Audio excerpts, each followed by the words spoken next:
Yes.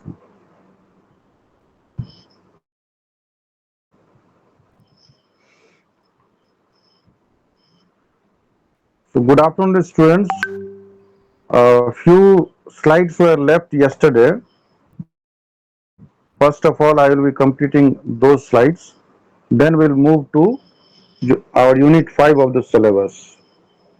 So yesterday I was discussing the promotion in the international business scenario or international trade. Okay. So there is an example of this Nescafe, that is instant coffee. Let us see. Here, this slide is showing that the perception of the consumers are varying, or the uses patterns or the perception of the customers are varying from country to country. Let us see. Setting promotion objectives example, consumer uses patterns and perceptions. Nescafe is a very known brand. Instant coffee, their trademark or their logo or their slogan is what? Instant coffee. So in United States, market share is now great market penetration, but minor market share. You can see market बहुत उसका reach है, मतलब बहुत लोगों तक उसका reach है, market great market penetration, लेकिन मार्केट का जो शेयर है वो बहुत कम है, दूसरे लोगों का मार्केट शेयर ज्यादा है. Now in continental Europe major market share भी इसका बहुत ज्यादा है, बहुत ज्यादा मार्केट शेयर है, तो मतलब मार्केट पेनिट्रेशन ग्रेट होगा ही होगा. But idea of instant coffee was new. अब ये देखिए, ये जो आइडिया इसने दिया है, जैसे हमने कल एग्जांपल दिया था ठंडा मतलब कोका कोला, वो भी एक क्या है, एक आइडिया है. तो उसी तरह से ये नेस्कैफे उसमें इंस्टेंट कॉफी भी जोड़ा हुआ है, ये शब्द, ये two words. So in continental Europe major market share तो मेजर है, बट इन यूनाइटेड स्टेट्स क्या है, मार्केट शेयर माइनर है, but great market penetration. But idea of instant coffee was new in case of continental Europe. Now in case of T drinking countries, जहां पे चाय ज्यादा चलता है, कॉफी कम चलता है, वहां पे क्या है, conversion not only to coffee but to instant coffee. अब देखिए क्या है कि मतलब चाय पी, लोगों की हैबिट है चाय पीने की. कहीं भी जाते हैं हम लोग, जैसे अपने देश में क्या है, कहीं भी जाते तो क्या बोलता है कि चाय पिलाइए. कॉफी या कॉफी लोग पूछता है, या कॉफी अलग से बोलता है, लेकिन चाय बिना बोले भी आपको चाय मिल जाएगा, लेकिन कॉफी के लिए बहुत बार बोलना पड़ता है कि कॉफी पिलाइए तब कॉफी मिलेगा. लेकिन चाय क्या है, तो our country will come under tea drinking countries. So conversion not only to coffee but to instant coffee. अब देखिए क्या कहा जा रहा है कि कॉफी एक तो ये हो गया कि चाय से, सबसे पहले तो चाय पीते हैं, तो चाय से कन्वर्ट हुआ है कहा, कॉफी में. लेकिन अब आप कॉफी बोलिएगा तो कॉफी में सब आता है, लेकिन इंस्टेंट कॉफी अगर बोले तो नेस्कैफे ही है. ठीक है. तो वही कहा जा रहा है कैसा परसेप्शन जो प्रमोशन का इस तरह से किया जाता है कि लोगों में, कस्टमर में या कंज्यूमर में परसेप्शन आपके प्रोडक्ट का उसी हिसाब से कम्युनिकेट होना चाहिए. In Latin America preferred coffee couldn't B duplicated with instant version. देखिए प्रेफर्ड कॉफी, जो उसका जो कॉफी वो पीते हैं वहां पे लैटिन अमेरिका में, जो कॉफी जो ब्रांड वो यूज करते हैं, couldn't B duplicated with instant version. अब आप नेस्कैफे जाके बोल रहे हैं, क्यों, इसका मार्केट पेनिट्रेशन ज्यादा होने के बाद भी मार्केट शेयर कम है यूनाइटेड स्टेट में. तो Latin America will also around that United states, तभी उस एरिया में देख लिए प्रेफर्ड कॉफी, कॉफी तो पी रहे हो लेकिन दूसरा कॉफी पी रहे हैं, लेकिन ये जो वहां पे जाकर के मार्केटिंग या प्रमोशन कर रहा है कि इंस्टेंट वर्जन ऑफ कॉफी, तो कुडंट बी डुप्लीकेटेड, ये उसको रिप्लेस नहीं हो पाया. नाउ स्कैंडिनेविया में क्या है, ingrained habit of keeping coffee on stove all day long, वहां पे हमेशा कॉफी ही लोग रखता है। अब देखिए इसके बारे में और मैं कुछ बातें कहना चाहूंगा। This slide shows how consumer uses patterns, consumer का जो यूज करने का पैटर्न्स है, can vary from country to country. ठीक है, so use this slide to point out how consumer usage patterns and product perceptions may vary from country to country। Consumer का देखिए usage का जो हैबिट है एंड उसका perception वो किस तरह से ले रहा है, कंट्री टू कंट्री में वेरी हो रहा है। So in this example, Nestle had to use a different advertising strategy for each market। अभी उसको अपने देश में क्या चलता है, उसका इंस्टेंट कॉफी वाला वर्जन चलता है, लेकिन जो इसको जो नेस्कैफे को अलग अलग part, different different parts of the world में उसको डिफरेंट स्ट्रेटजी उसको अप्लाई करना पड़ा मार्केटिंग करने के लिए। So a global campaign would not have been able to address the varying situations adequately.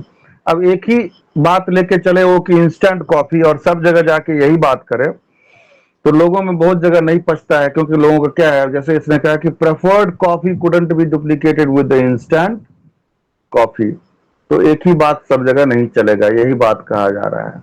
Next slide.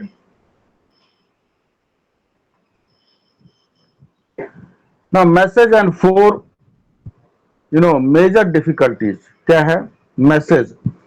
अब मैसेज जो आप देते हैं अपना प्रोडक्ट के थ्रू, जो उसमें आप जो जो बात कहते हैं प्रोडक्ट के साथ जो अटैच करते हैं, एक या दो लाइन का या एक या दो वर्ड का जो बात कहते हैं, उसको जो कम्युनिकेट करने में उस मैसेज, वही मैसेज जो आप कम्युनिकेट करना चाहते हैं, जो बात कहना चाहते हैं, वही बात उसी रूप में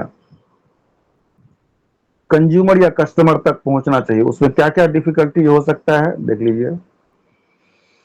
the message may not get through, आप जो कहना चाहते हैं वो उसी रूप में कस्टमर तक कम्युनिकेट नहीं हुआ। आप कहना चाह रहे हैं कुछ प्रोडक्ट के बारे में, कम्युनिकेट करना चाह रहे हैं, और कस्टमर उसको समझ पा रहा है कुछ और या किसी और रूप में ले रहा है।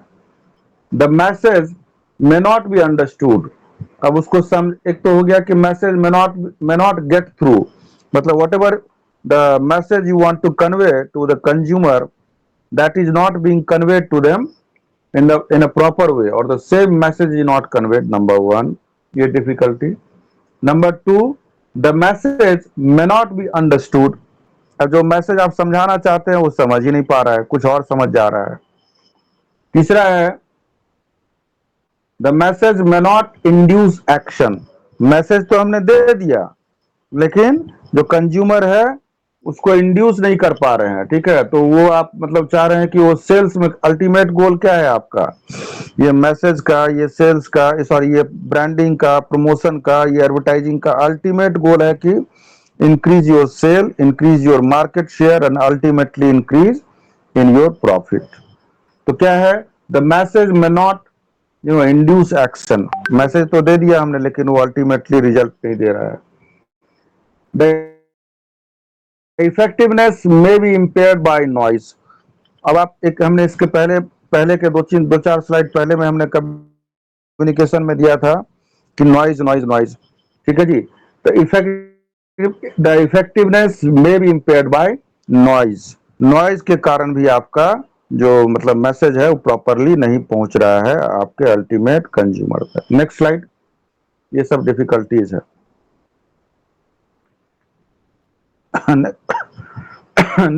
next slide please।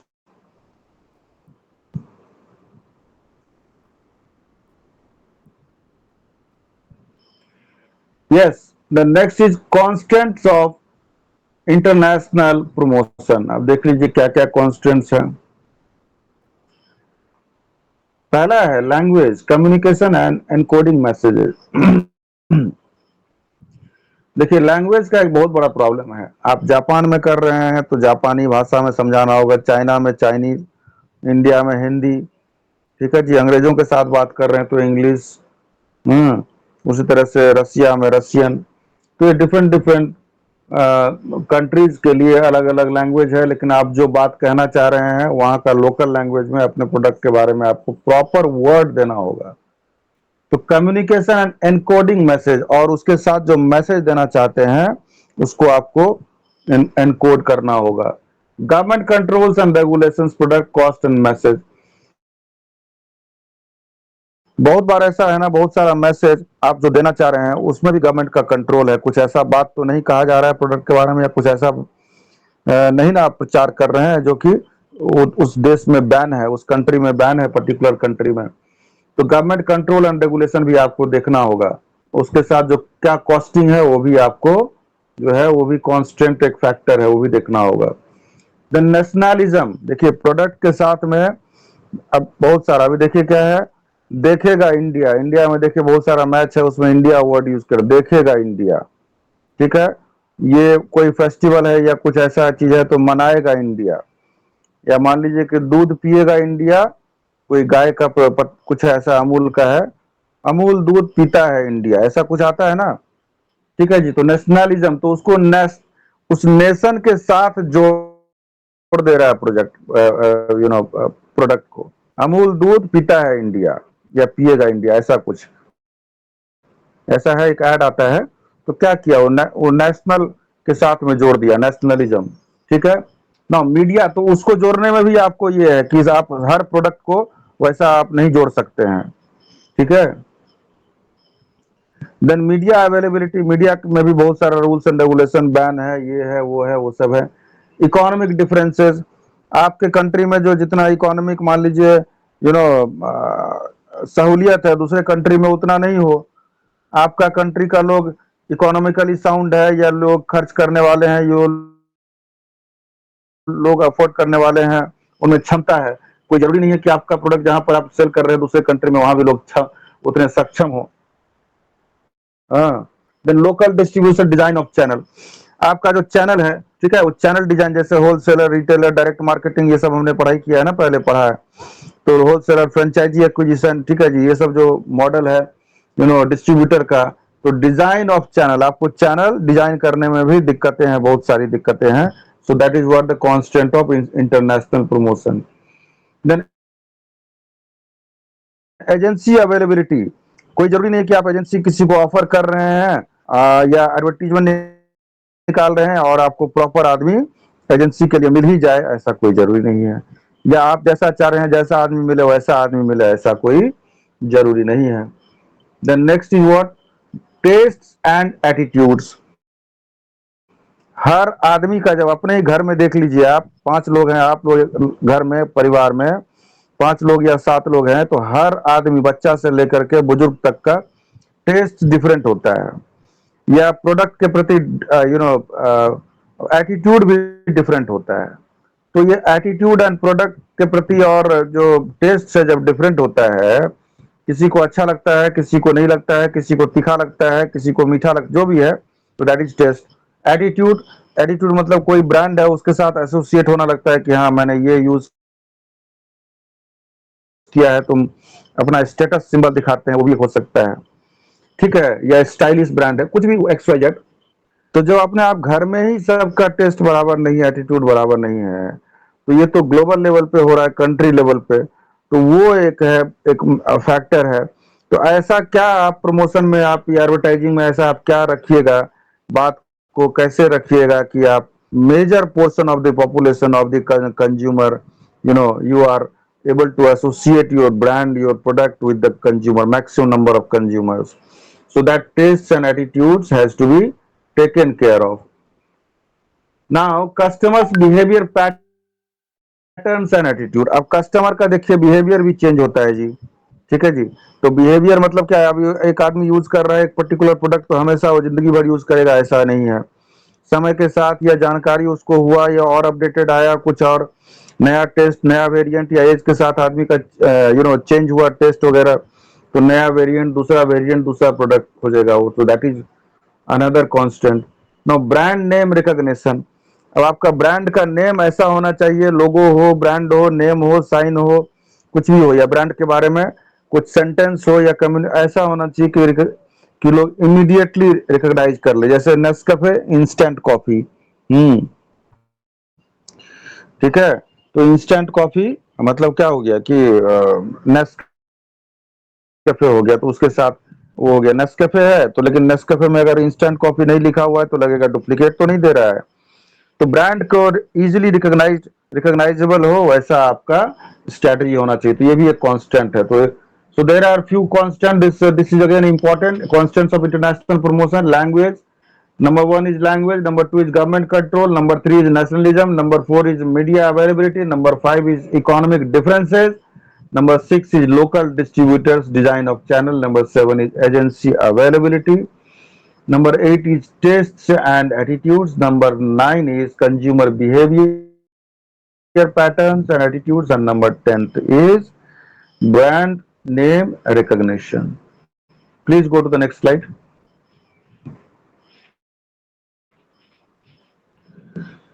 Now, international demographic environment as potential barriers. देखिए डेमोग्राफिक मतलब क्या हो गया कि जनसंख्या, ठीक है जी। डेमोग्राफिक एक पर्टिकुलर रीजन में कितने लोग रहते हैं, that is demographic, population. So international demographic environment as potential barriers. Now international marketing and promotional decisions, demographic environment. So size of population, number of households। देखिए एक पर्टिकुलर एरिया में, मान लीजिए कदमा एरिया या बिष्टुपुर एरिया में कितने लोग, साइज ऑफ पॉपुलेशन मतलब कितने लोग हैं एक पर्टिकुलर एरिया में, कितने लोग हैं। नंबर ऑफ हाउस होल्ड, कितना घर है, ठीक है।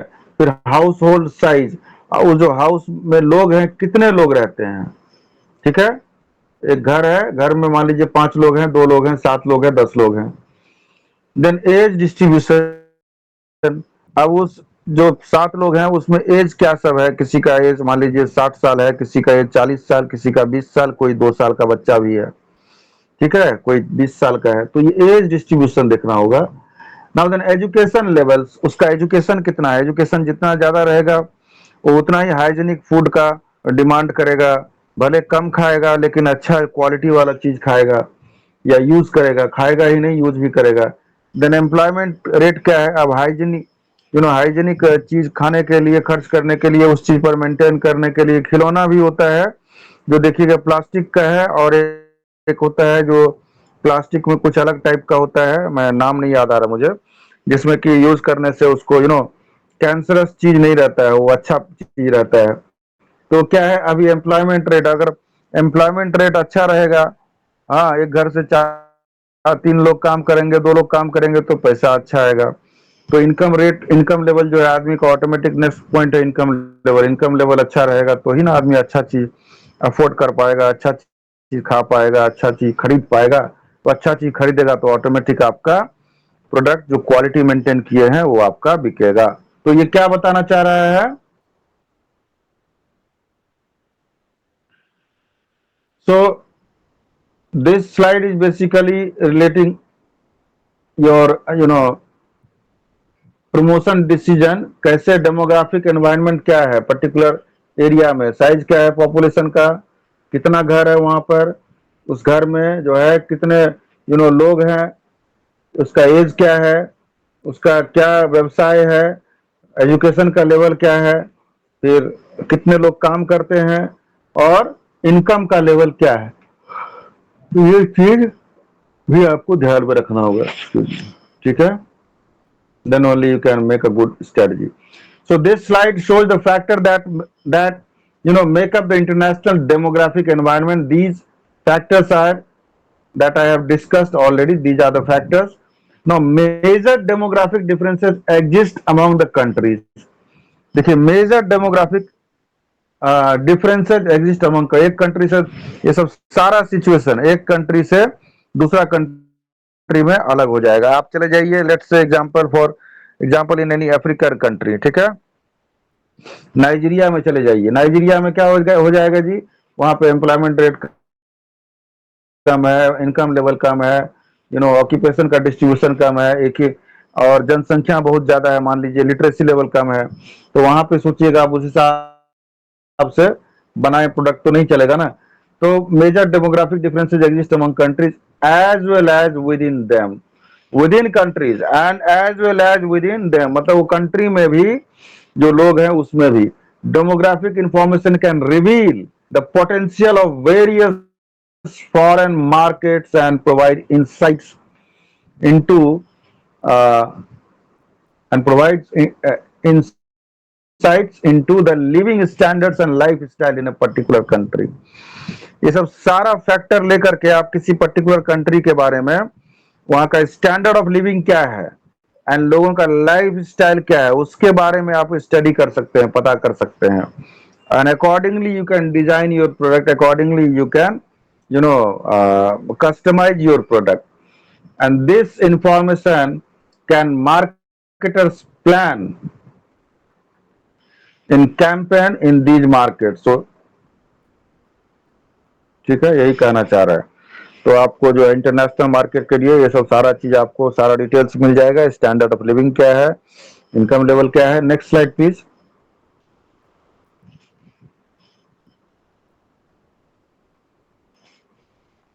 Next slide please. There are certain other barriers. Okay, what are they? The other barriers are cultural environment. Okay, cultural environment में क्या सब आता है? Language, lifestyles, values, norms and customs, ethics and moral standards, taboos, international marketing and promotion decisions. देखिए, cultural barrier, आपके यहाँ होली है, दिवाली है, छठ है, ये सब पूजा होता है. ठीक है जी. कल्चर. बाहर में क्या होता है? क्रिसमस. क्रिसमस एक मेजर फेस्टिवल होता है. ठीक है जी. मान लीजिए कोई कपड़े का व्यवसाय कर रहा है, तो इंडिया में अगर कपड़ा बेचना हो उसको, तो वो डिफरेंट डिफरेंट ओकेजन पे, जैसे होली हो गया, दिवाली हो गया, छठ हो गया, दुर्गा पूजा हो गया, बहुत सारा फेस्टिवल है अपने यहाँ. लेकिन बाहर में क्या है? ईस्टर है. ठीक है. और क्या है? ईस्टर है और ये क्रिसमस है. ये सब मेजर फेस्टिवल होता है. तो वहां पर में फिर उसके हिसाब से कपड़े का डिजाइन होगा. अपने यहाँ पे गर्मी सर्दी सब रहता है, बरसात. ठीक है जी. वहां पर ऐसा है कि ज्यादातर ठंडी रहता है, तो वहां पर आपको उसके हिसाब से करना होगा. साथ ही साथ लैंग्वेज. अगर आप जैसे छठ के लिए, आप मान लीजिए आप छठ में मार्केटिंग करना चाहते हैं अपने पूजा का, सॉरी अपने कपड़े का या किसी सामान का, तो उस टाइम में वो लैंग्वेज मैटर करता है कि छठ से रिलेटेड कोई स्लोगन हो आपके उसमें, ऐसा मार्केटिंग. लेकिन अगर आप वहां बाहर में कीजिएगा तो कितना कीजिएगा, तो लैंग्वेज बैरियर्स हो जाता है. लाइफ स्टाइल देखिए, जहां इनकम ज्यादा होगा वहां के लोगों का लाइफ स्टाइल बट ऑब्वियस अच्छा होगा, पैसा है, इनकम लेवल अच्छा है. तो लेकिन जहां नहीं है वहां पे वो नहीं होगा. वैल्यूज. वैल्यूज मतलब क्या है? Customs, traditions and values. ये है आपको वो वैल्यूज हो गया. Value in terms of money as well as values in terms of this customs and traditions. Now, norms and customs, that is what they are talking. Norms क्या norms है and क्या customs है. क्या जैसे अपने यहाँ customs है, किसी बड़े को प्रणाम करना, ये हमारा क्या है? कल्चर है. ठीक है. कस्टम है, हमारे यहाँ ट्रेडिशन है एंड कस्टम है. क्या होता है? होली दिवाली दुर्गा पूजा में लोगों से मिलना, लोगों के घर जाना. ठीक है जी. आपको होली में दूसरे को रंग लगाना, लेकिन ये सब चीज, तो ये कल्चरल एनवायरनमेंट है. Ethics and moral standards. आपके कंपनी का, आपके यहाँ का एथिक्स कुछ अलग हो सकता है, दूसरे जगह का कुछ अलग हो सकता है. लेकिन एक चीज है, एक ह्यूमन एथिक्स होता है. ह्यूमैनिटी वो सब जगह है पूरे दुनिया में. ह्यूमैनिटी सब जगह है. लेकिन उसके अलावा लैंग्वेज अलग है, ट्रेडिशन अलग है, कस्टम्स अलग है, वैल्यूज अलग है. Then taboos. कहीं पर कुछ करना टैबूज होता है और कहीं पर वही चीज करना अच्छा माना जाता है. ठीक है. टैबूज मतलब क्या हुआ? कुछ ऐसा चीज कर रहे हैं आप, ऐसा कुछ काम कर रहे हैं जो मान लीजिए कि अपने यहाँ खराब माना जाता है. ठीक है. जैसे एक एग्जांपल लेता हूं. अगर मान लीजिए कोई अपने फादर से हाथ मिलाता है, तो उसको उतना अच्छा नहीं माने. फादर को क्या है, या मदर को रेस्पेक्ट, पेरेंट्स को पैर छू के प्रणाम करना चाहिए. ये अपने यहाँ का एक चीज है. लेकिन बाहर में क्या है? हाथ मिलाना एक अच्छा चीज है. तो एक मैंने छोटा एग्जांपल दिया, और भी इससे बहुत अच्छा अच्छा एग्जांपल है, ऐसा नहीं है, मेरे माइंड में अभी आया. तो टैबूज मतलब ऐसा काम जो कि socially which is barred or which is which is not acceptable in one culture, but which is welcomed, and which is the practice and which is used to in some other culture. That is what taboo is. ठीक है. So this slide is showing factors that make up international cultural environment. Okay. Now, these factors include language, lifestyle, values, norms and customs, ethics and moral standards, and taboos. The culture of each country influences. Okay, please mind it. Please listen to me carefully, very carefully. Now, what this slide is saying, this slide is saying that the culture of each country influences not only the needs and wants of consumers, not only the needs and wants of consumers, but how they go about satisfying them. So culture से वो need and want ही उसका पता नहीं चलता है, but उसको need and want को कैसे सेटिस्फाई करता है वो भी पता चलता है एनवायरमेंटल कल्चर से. ठीक है. So advertising is often the most effective way to communicate with potential buyers. You know, so advertising क्या है? is the most effective way to communicate with your potential buyers and create market in other countries. But it can also be one of the most difficult aspects of the international marketing program because of problems in developing messages that will be understood in various countries. ठीक है. तो आप जो है मतलब ऐसा अपना slogan, अपना बात ऐसा रखिए कि वहां के कल्चर के हिसाब से भी फिट हो. ये नहीं कि कल्चर के हिसाब से फिट नहीं हो रहा तो फिर आपके प्रोडक्ट का विरोध होगा, आपके कंपनी के विरोध होगा, और ऐसा भी हो सकता है कि कंपनी को वहां से भगा दिया जाए. ये भी कल्चर, क्योंकि कल्चर सबके लिए बहुत ज्यादा इम्पोर्टेंट है. ठीक है. Next slide please.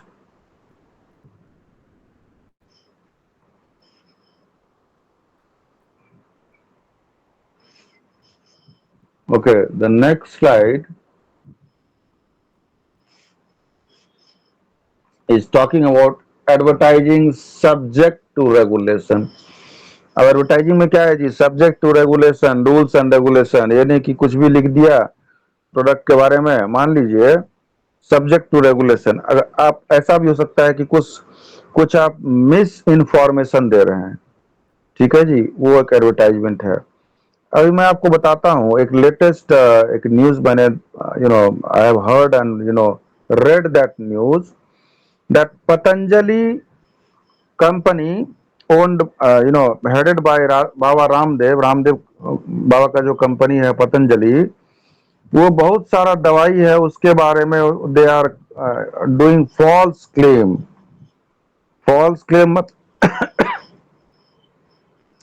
मतलब कि ये दवाई खाने से आपको ये हो जाएगा, ठीक हो जाएगा, ये बीमारी ठीक हो जाएगा, ऐसा.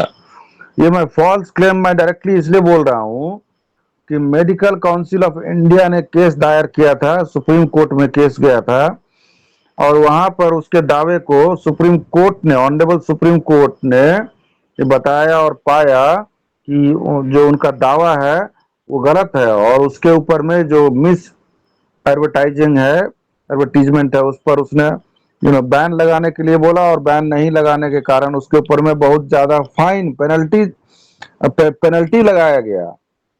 तो देख लीजिए कितना बड़ा चीज है. तो रूल्स एंड रेगुलेशन आपको कैसे फॉलो करना होगा.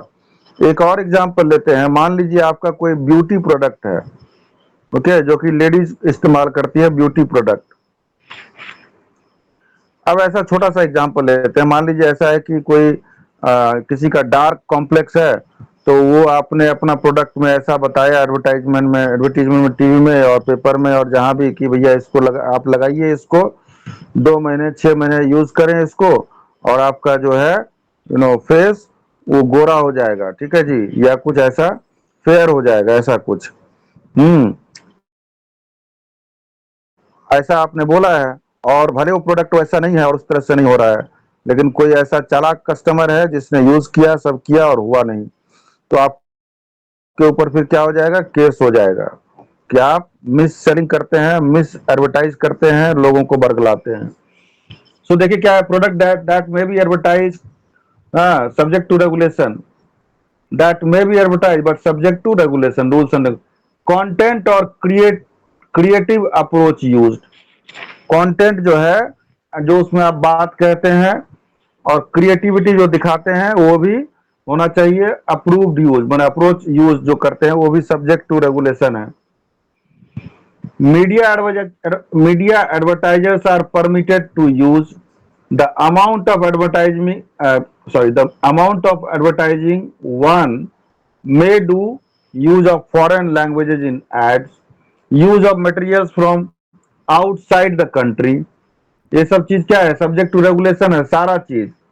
Use of materials from outside the country, use of local versus international ad agencies, specific taxes levied on advertising. So all these things are subject to regulations. So this slide summarizes the aspect of advertising that could be subject to government restrictions and regulations.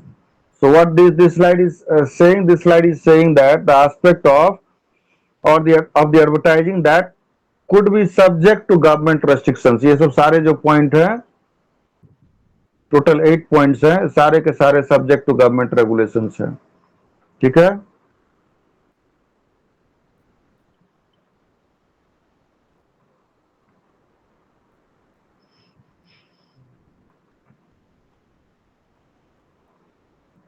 so there are various government regulations, and restrictions that may be placed on the advertising program. ठीक है, please next slide. Yes, this slide. Next, 59. Yes. Next is international media issues. अब international media issues क्या है देख लीजिए। देखिए जी, international media selection issues. Internationally अगर आप कोई मीडिया सेलेक्ट करते हैं, कौन कौन सा इंटरनेशनल, बीबीसी जैसे हो गया, फॉक्स टीवी हो गया, फॉक्स टीवी है ना, फॉक्स स्टार, क्या क्या है ये सब। Star was owned by, star group was owned by Rupert Murdoch. ठीक है, अभी तो बहुत सारा ऐसा है चैनल जो कि अपने यहाँ भी चलता है। स्टार मेन मुझे याद आ रहा था, जिसका कि which is owned by Rupert Murdoch and he is an Australian person. तो वो हो गया, तो इंटरनेशनल मीडिया हो गया। फॉक्स न्यूज जैसे हो गया, ठीक है, सीएनबीसी हो गया, ये सब हो गया इंटरनेशनल मीडिया। बीबीसी हो गया, ठीक है जी। तो widely differing characteristics, widely differing characteristics में क्या है, quality, coverage, restrictions, availability and cost. तो वाइडली डिफरिंग कैरेक्टर, वो हर चीज में डिफर करता है वो आपका देसी मीडिया से। अब मीडिया इंफॉर्मेशन प्रॉब्लम्स, अब मीडिया का क्या है, availability, reliability, circulation, audience and cost. Costing तो पार्ट है ही, बाहरी मीडिया मंगाएंगे आप इंटरनेशनल लेवल का तो है ही, उसमें कॉस्टिंग है। अवेलेबिलिटी भी होना चाहिए एंड रिलायबिलिटी भी होना चाहिए। बहुत सारा मीडिया है वो क्या है, झूठा न्यूज चला देता है, फेक न्यूज, वो नहीं होना चाहिए। सर्कुलेशन मीडिया, अच्छा देखिए, because of the varying characteristics of the information, the media strategy and selection should be, can be one of the most challenging areas of international market। ठीक है जी। तो मीडिया का सिलेक्शन जब आप करेंगे ना, तो आपका बहुत ही चैलेंज उसमें आएगा, one of the most challenging in the field of marketing. So this slide is showing that issues facing international advertisers in their media selection decisions। ठीक है, तो ये सब हो गया, ये सब सारा पॉइंट्स है जिस पर में उसको सोचना होता है मीडिया सिलेक्शन के पहले। ठीक है, next slide please, next slide please.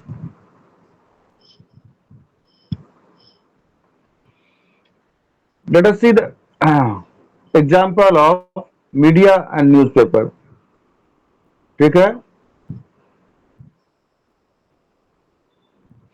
देखिए नॉर्वे में क्या है, 4mil.inh, daily morning newspaper. Uruguay में MIL मतलब क्या, मिलियन हो गया, ठीक है, million, 3 million, 4 million.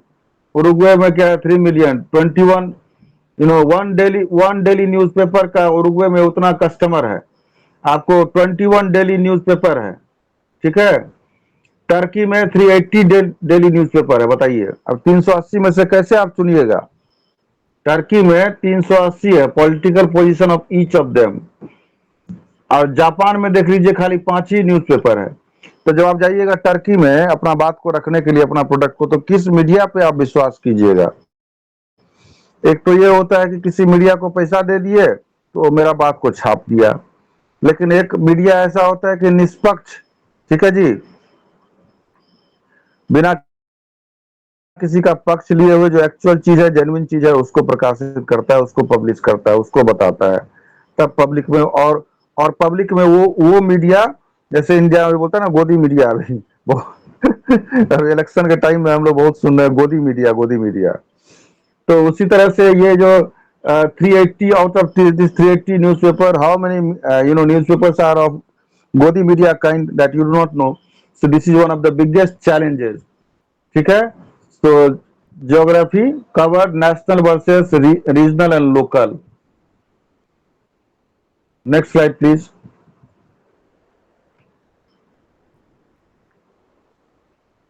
Next slide.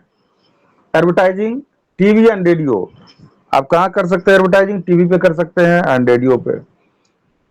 अब देखिए टीवी में आपको प्राइम टाइम आता है ना 9 बजे, हमेशा देखिएगा प्राइम टाइम आता है 9 बजे, वो सीएनबीसी आवाज, और या फिर वो रजत शर्मा, और एक और चैनल है रिपब्लिक इंडिया, रिपब्लिक वाला, वो अरिंदम घोष ना, क्या नाम है, रिपब्लिक जो है चैनल है। तो प्राइम टाइम है। अब कहाँ पे करना है? प्राइम टाइम पे करना है कि स्टेट नेशनल चैनल्स पे करना है, कि प्राइवेट पे, कि सैटेलाइट पे, कि डिजिटल पे? उसमें लॉ रेगुलेशन क्या है, ठीक है जी। अब यूरोपियन यूनियन में क्या है, मिसलीडिंग एडवर्टाइजमेंट भी दिया जाता है। And share and reach TV versus radio. अब देखना होगा आपको कि टीवी मार्केट का कितना शेयर है, रेडियो मार्केट का कितना शेयर है। तो ये सब सारा प्रॉब्लम आता है। Next slide. पर्सनल सेलिंग का एग्जांपल देखते हैं क्या है, ठीक है। A Breton visits a Saudi official to convince him, देखिए, a Breton visits a Saudi official to convince him to expedite permits for equipment being brought into the country. The Saudi offers the Breton coffee, ठीक है, क्या कर रहा, coffee दिया, which is politely refused।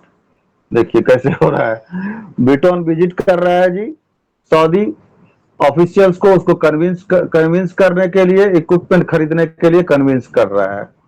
Brought into the country, कि आप मेरा जो इक्विपमेंट है उसको खरीदिए।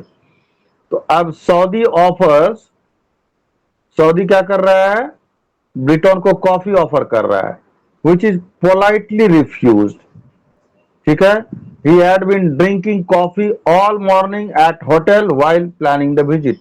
वो क्या एक्सक्यूज दिया कि जब मैं यहाँ आने वाला था तो मैंने खूब कॉफी पिया है, 1 कप नहीं 10 कप कॉफी मैंने पहले ही पी लिया है, ठीक है।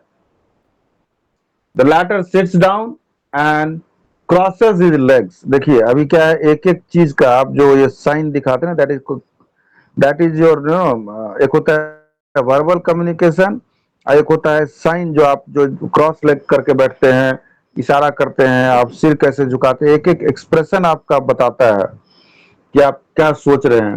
Crosses his legs exposing the sole of his shoes, ठीक है, उस सोल को एकदम जो एक्सपोज कर रहा है। ही passes the documents to the Saudi with his left hand, inquires after the Saudi's wife and emphasizes the urgency of getting the needed permits, ठीक है। तो इसमें क्या है जी, 5 मिस्टेक्स है ऑफ साइलेंट लैंग्वेज, समझ गए आप। अभी मैं एक और चीज बता, देखिए लेफ्ट हैंड से दिया, अभी हमने कल्चर पढ़ा है ना, कल्चर लैंग्वेज, साइलेंट लैंग्वेज। अब हमारे यहाँ क्या है, कुछ भी किसी को आप देते हैं इंडिया में तो दाहिना हाथ से दिया जाता है, खाना खाना है हाथ से खाएंगे, ठीक है, चम्मच से भी नहीं, हाथे से लोग पसंद करता है। लेकिन चाइना में जाइए तो एक चिमटा उठा के, लकड़ी का चिमटा से उठा के सब खाता है, वहां का कल्चर है। हमारे यहाँ हाथ, दाहिना हाथ को ही अच्छा माना, किसी को आप पैसा दीजिए, खाना खाइए, पूजा कीजिए, हाथ मिलाइए, या किसी को कुछ कुछ दीजिए, तो राइट हैंड से दिया जाता है, ये हमारा कल्चर हुआ।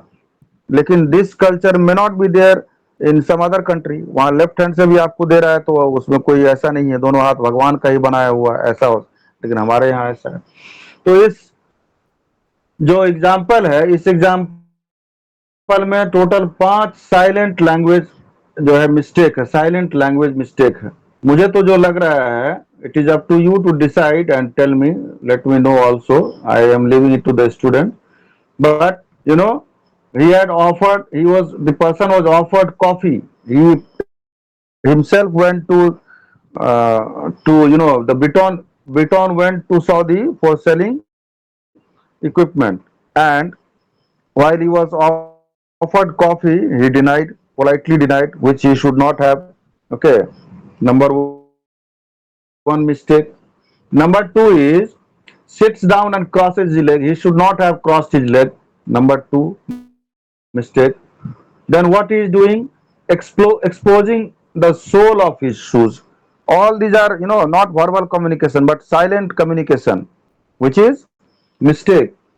Third one is exposing his sole of the shoes. तीसरा हो गया. Then चौथा क्या हो गया? Passes the document to the Saudi, left hand से दे रहा है, ये चौथा मिस्टेक हो गया. And enquire after the Saudi's wife. अब दूसरा, अब पांचवा चीज क्या हो गया? वो उसका वाइफ के बारे में पूछ रहा है. देख लीजिए, मुझे तो 6 मिस्टेक लग रहा है इसमें. अब वो गया बिजनेस करने के लिए, तो उसको वाइफ के बारे में इंक्वायरी करना जरूरी तो नहीं था, तो वाइफ के बारे में पूछ लिया. और एक और मिस्टेक इसमें है, and emphasizes the urgency of getting the needed permits. और उसको हड़बड़ाहट भी है कि भैया जल्दी हमको ये परमिशन दे दीजिए अपना माल खपाने के लिए, यहाँ पे बेचने के लिए, बताइए. तो ये है पर्सनल सेलिंग. तो इसमें आपका माल बिकेगा, आप सामान बेच पाएंगे, बताइए. So this is the food for thought. ठीक है, next slide please. Now selling Orient,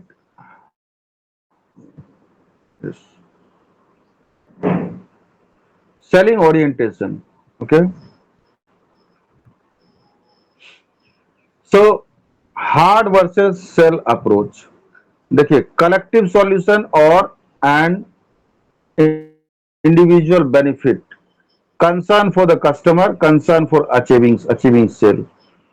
अब आप कहीं जाते हैं, जैसे हमने प्रीवियस एग्जांपल में देखा कि आपका जो पोटेंशियल कस्टमर है उसमें क्या आप कस्टमर के प्रति कंसर्न दिखा रहे हैं? मान लीजिए आपका साइलेंट लैंग्वेज जो आपने एक्सप्रेस किया वो सब आपका मिस्टेक है, तो कोई बात नहीं है, चलिए वो है, वो आपका आदत है या जो भी आपने दिखाया, अपना कल्चर आपने दिखाया, चलिए. लेकिन साथ में आप जल्दीबाजी कर रहे हैं, उसकी वाइफ के बारे में भी पूछ रहे हैं और जल्दीबाजी कर रहे हैं कि अर्जेंसी, आप अर्जेंसी दिखा रहे हैं कि भाई इसका हमको जो नीडेड परमिशन है वो प्लीज हमको जल्दी दे दीजिए. तो ये क्या मैंने, देखिए, आप are you showing any type of concern towards the customer? No, you are showing zero this thing concern for the customer. So this is called hard sell. There are 100% chances that your product will not be sold and you will come down with empty hand.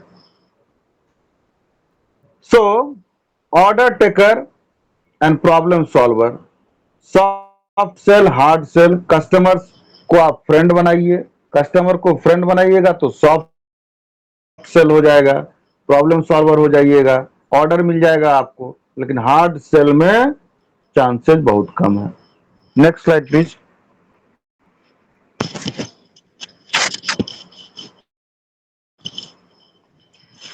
So example of first selling approach. Now Germany, hard sell, be persistent. देखिए 4-5 country का बताया गया है इसमें, किस country में कैसा चलता है. ठीक है, आपको जर्मन से अगर ऑर्डर लेना होगा तो हार्ड सेल करना होगा एकदम. Be persistent. ठीक है, मेक विजिट्स, वहां विजिट करना होगा, एक बार नहीं, 4 बार, 5 बार, 10 बार. ऑफर ट्रायल्स, ट्रायल करके दिखाना होगा. बी वेरी विजिबल, जो आप बेचना चाहते हैं पूरा विजिबल होना चाहिए, हिडन नहीं होना चाहिए. हैव नंबर एंड फैक्ट्स, अपना प्रोडक्ट के बारे में पूरा जो है यूएसपी है, यूनिक सेल्स प्रोपोजिशन, उसका डेटा, उसका सारा कुछ आपको एकदम पूरा बताना होगा, पूरा विजिबल रूप में. हैव नंबर्स एंड फैक्ट्स, पूरा कुछ भी पूछ सकता है जर्मनी में, ठीक है। तो हार्ड सेल है। यूके में क्या है, सॉफ्ट सेल है, ठीक है। So do not be pushy, try to chat and convince but also with hard facts. Facts आपके पास पूरा होना चाहिए, लेकिन पुश मत कीजिए अपने प्रोडक्ट को, और चैट करते रहिए और कन्विंस करते रहिए उसको। इटली में फिर क्या है, आर्ग्यू स्ट्रांगली। इटली में आपको बहुत ज्यादा स्ट्रांगली आर्ग्यू करना होगा, ठीक है एकदम। अभी जैसे देखिए बंगाल में कैसे आर्ग्यू करता है, कुछ हो जाएगा झगड़ा तो फिर बोलेगा होवे तो क्या, होवे क्यों ना, क्या तो बोलता है, क्यों नहीं होगा, उसका मीनिंग, या हुआ तो हुआ क्यों। तो वैसा ही करना पड़ेगा आपको, आर्ग्यू स्ट्रांगली इटली में। जापान में देखिए soft sell, no win argument but modest, rational and down to earth point. Japan में देखिए आपको नो विन आर्ग्यूमेंट, मतलब आर्ग्यूमेंट कीजिए, लेकिन ऐसा मत सोचिए कि आप जीतने के लिए आर्ग्यूमेंट कर रहे हैं, लेकिन आप जीत जाइएगा। So rational and down to earth points आपको रखना होगा। Japan, Japanese are basically, maximum Japanese are what, Buddhist, so that's why they are very much down to earth. Next slide please.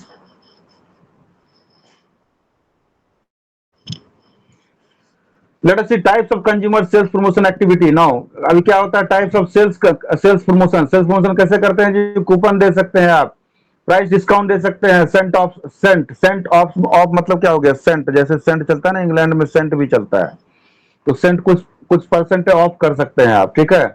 Now by this get that packs 25% more free, contest ला सकते हैं। देखिए coupon क्या होता है, ऐसा भी हो सकता है कि आप ये खरीदे तो आपको एक कूपन मिल जाएगा, क्या Sodexo coupon, Sodexo, sorry, Sodexo coupon मिल जाएगा आपको, वहां जाकर के आप कुछ खरीद लीजिए, राशन पानी का सामान खरीद लीजिए, या कुछ कूपन मिल सकता है, लकी ड्रॉ कूपन मिल सकता है, ये सब हो गया, ठीक है जी। प्रभात खबर का आता है ना, इतना दिन का, 30 दिन का पेपर लीजिए, हर दिन कूपन निकलेगा, उसको ड्रॉ करवाएगा, उसमें कुछ मिलेगा तो कूपन मिलेगा, तो उसी लोभ से आदमी खरीदेगा तो पेपर। तो this is the promotion, sales promotion activity. कुछ डिस्काउंट दे दीजिए आप, 10%, 20%, 5%, buy this get that pack. ऐसा हो सकता है ना कि कॉलगेट का एक बड़ा पैकेट खरीदिए और एक छोटा पैकेट ले जाइए मुफ्त में, बाय दिस गेट दैट, या कॉलगेट खरीदिए और या दो आपको वो मिल जाएगा, क्या बोलते हैं, शैम्पू का वो पाउच, कुछ भी ऐसा, 24% मोर। देन कोई कॉन्टेस्ट निकाल दीजिए आप, ठीक है, लकी ड्रॉ कॉन्टेस्ट या कुछ ऐसा कंज्यूमर के लिए। Then premiums, samples, free use in B2B. B2B stands for, there are two sort of marketing, B2B, B2B stands for business to business and B2C stands for business to customers, ठीक है। ये सब होता है, loyalty rewards, loyalty जो customer loyal है उसको कुछ रिवार्डिंग पॉइंट दीजिए। Next slide please. Now types of trade sales promotion activities, temporary price reduction, increased margin, trade deals, buy 6, ship 8, annual sales volume rewards, be careful about antitrust contest sales force। ये वही बताया है, increase margin, types of trade sales promotion, ठीक है, temporary price को reduce कर दीजिए, ठीक है जी, और मार्जिन दीजिए, ये कर दीजिए, बढ़ा दीजिए, यही सब बताया। Next slide please, and this is the last, next slide. Sales promotion example, Italy में कैसे करते हैं लोग, authorised lotteries and sweepstakes where prizes are not in cash but in kind. Italy में क्या करता है, आपको ऑथराइज कर देता है लॉटरी वाले को, और आपको कैश में प्राइज नहीं मिलेगा, लेकिन काइंड में कुछ मिल जाएगा, मग मिल जाएगा, जग मिल जाएगा, छोटा छोटा एग्जाम, घड़ी मिल जाएगा, साइकिल मिल जाएगा, कार मिल जाएगा, तो in kind you will get in lottery, ठीक है। फ्रांस में क्या है, no purchase is allowed to enter the competition, no purchase is allowed to enter the competition. आपको कंपटीशन में कोई भी परचेज अलाउ नहीं किया जाएगा। स्कैंडिनेविया में every promotion has to be approved by an official body. अब स्कैंडिनेविया में क्या होता है, जितना भी आपको प्रमोशनल एक्टिविटीज है उसको गवर्नमेंट बॉडी के द्वारा अप्रूवल मिलेगा तभी होगा, ठीक है जी। नेक्स्ट है inflation rate and value of coupon. Inflation rate क्या होता है कि उस टाइम में अगर बढ़ा हुआ है दाम उस प्रोडक्ट का तो आपको नुकसान होगा, तो एंड वैल्यू ऑफ कूपन वो भी आपको देखना होगा। free sample a sign sing of work was sing नहीं होगा साइन होगा ठीक है a sign of poor quality so free मतलब ऐसा भी समझ सकते हो कि आप फ्री में बांट रहे हैं तो उसका मैंने जो है क्वालिटी खराब होगा free sample and gift theft in channel तो चैनल में चोरी हो सकता है तो with this we have completed our complete unit 4 so unit 4 with the completion of this slide totally your unit 4 of this international business subject unit 4 has been completed now let us begin unit 5 please share the slide of the unit 5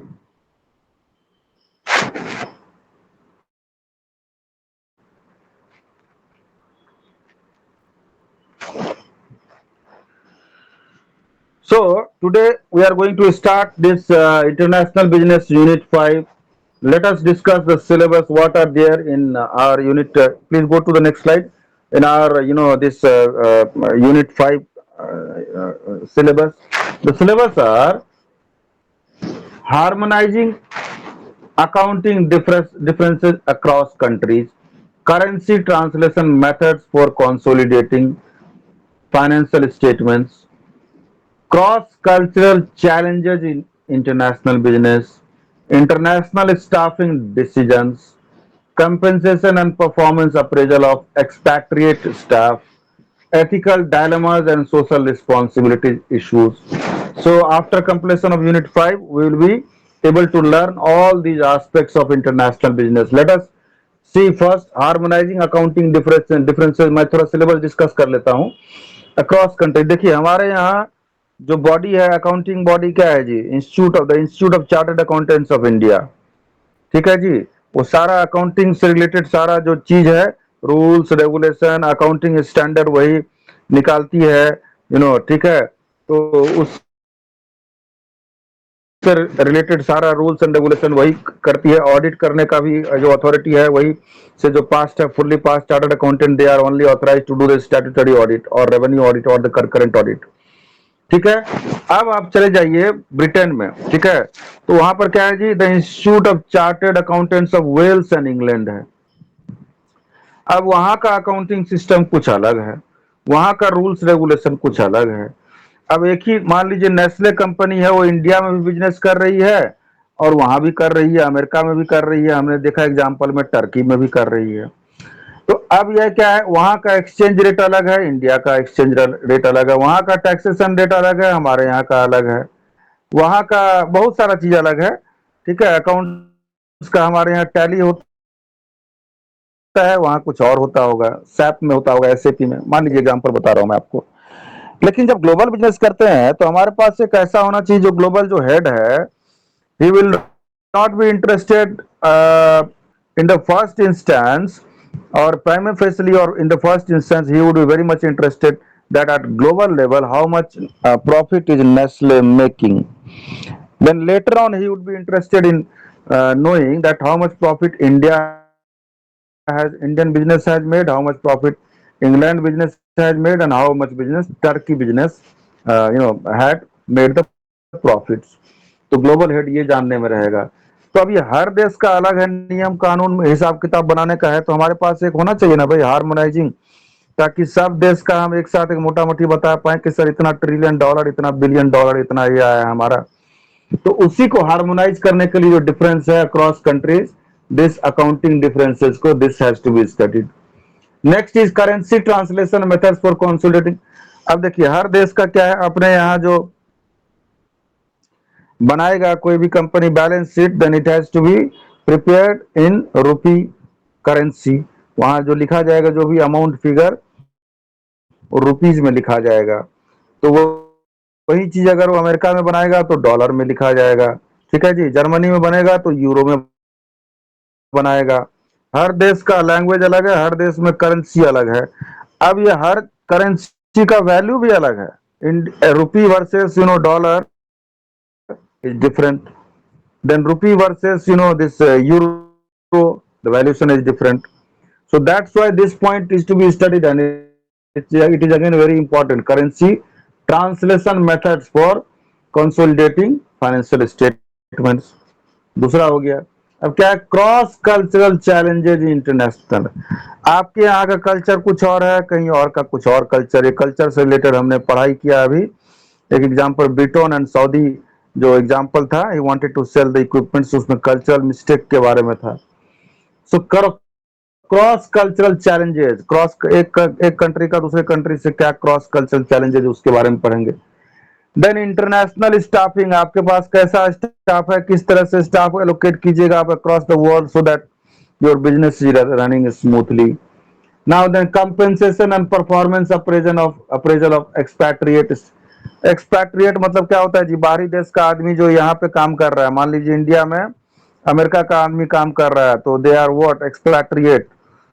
आप appraisal दीजिएगा, क्योंकि अपने देश में कुछ और कमाता है, तो उस हिसाब से का सिस्टम क्या होगा वही पढ़ना है। Then ethical dilemmas and social response. अब सोशल रिस्पॉन्सिबिलिटी करना है काम तो इंडिया में करते हैं, लेकिन बाहर एथिकल डायलेमा। अभी एक बहुत बड़ा कॉन्सेप्ट आया व्हिसल ब्लोइंग, वो भी मैं डिस्कस करूंगा later on. So now today let us do the study of harmonising accounting differences across countries. Go to the next slide.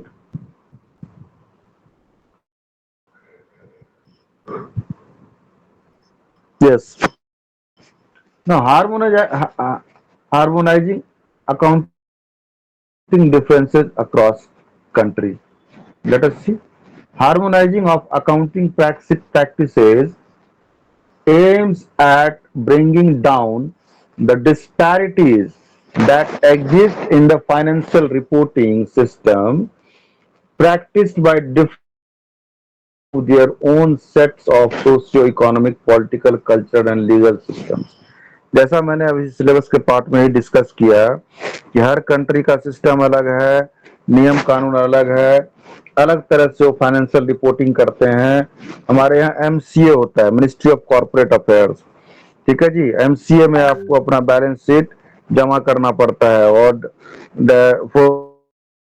for their work ROC is authorized. ROC stands for Registrar of Companies. Jharkhand का रांची में है, तो company का audited balance sheet वहां पे जमा करना पड़ता है, ठीक है जी। तो इंडियन कंपनी का, तो अभी यहाँ पे वही बोल रहा है कि हर कि क्या है, bringing down the disparities that exist in the financial. जो फाइनेंशियल रिपोर्टिंग का जो तरीका है, तौर तरीका हर देश का अलग है, तो क्या हो रहा है, डिस्पैरिटी हो रहा है। तो इस डिस्पैरिटी को ब्रिंगिंग डाउन करने के लिए ये जो है अकाउंटिंग डिफरेंसेस को हार्मोनाइज करना होगा। Next is next point is the purpose of harmonization is to increase the comparability of accounting practices as followed by different nations across the globe. अब कंपैरेबिलिटी के लिए भी आपको कंपेयर करना है एक डेटा से दूसरे का डेटा, दूसरे कंट्री का डेटा, तो आपको हार्मोनाइज करना होगा। Now third point is standardisation, often used as synonymous to harmonization. Two aims at reducing disparities in accounting practices, but not without a set of rigid rules and policies, guidelines as compared to the harmonization. तो क्या बोला, standardise करना, तो उसको भी synonym के तौर पे इस्तेमाल किया जाता है हार्मोनाइजेशन का, ठीक है। Next point it is the process of harmonisation which is preferred to standardisation. देखिए हार्मोनाइजेशन अलग बात हुआ और स्टैंडर्डाइजेशन अलग बात हुआ, लेकिन अलग बात होने के बावजूद भी लोग एक ही तरह से इस्तेमाल करते हैं और समझते हैं। आपने वो पढ़ा होगा कि एक स्टैंडर्ड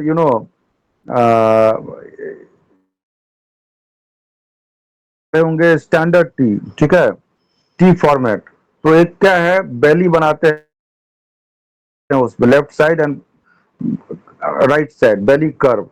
तो मान लीजिए बहुत सारा एक जो है कुछ सैंपल लेते हैं, तो उसको क्या करते हैं, उस बेली के अंदर में डालते हैं, तो क्या हो गया कि स्टैंडर्डाइज हो गया। रिजल्ट निकालने के लिए भी एक फॉर्मूला किया जाता है, दैट इज स्टैंडर्डाइज, ताकि आप ज्यादा से ज्यादा लोग पास कर पाए।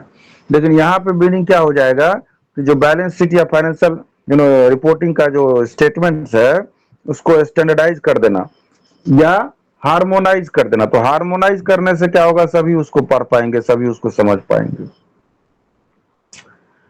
As harmonization still allows nations to enjoy certain degree of freedom while preparing the financial reports than under the standardization. Nevertheless, it is mostly through standardization that harmonization of accounting policies is achieved.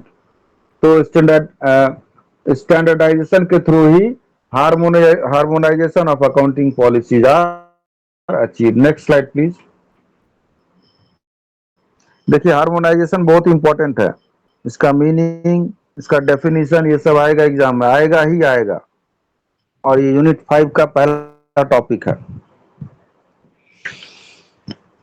So harmonization is the process by which differences in financial reporting practices among countries are reduced. क्या reduce किया गया? With a view to make them comparable and decision useful across the globe. ऐसा उसको disparity को कम किया गया ताकि एक ग्लोबल डिसीजन लिया जा सके across the globe and useful बनाया जा सके। It is a process of increasing the comparability of accounting practices by setting bounds to their degree of variation. जो डिग्री ऑफ वेरिएशन है, जो वेरी कर रहा है ना, उसको कम से कम करने के लिए ये अकाउंटिंग प्रैक्टिस किया जाता है। In the accounting context, harmonization is the process aimed at enhancing the comparability of financial statements produced in the different countries. तो अकाउंटिंग कॉन्टेक्स्ट में क्या है? Harmonization is the process aimed at enhancing the comparability of financial statements produced in the different countries.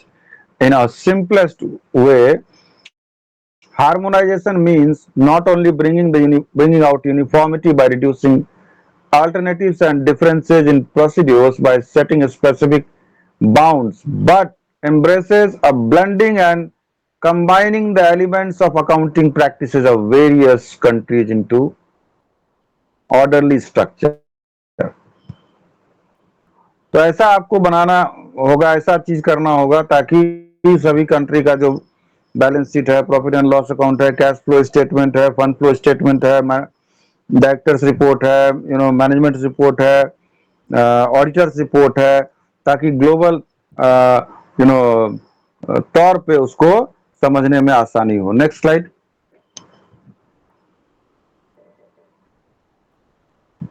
अब continuous है वही topic.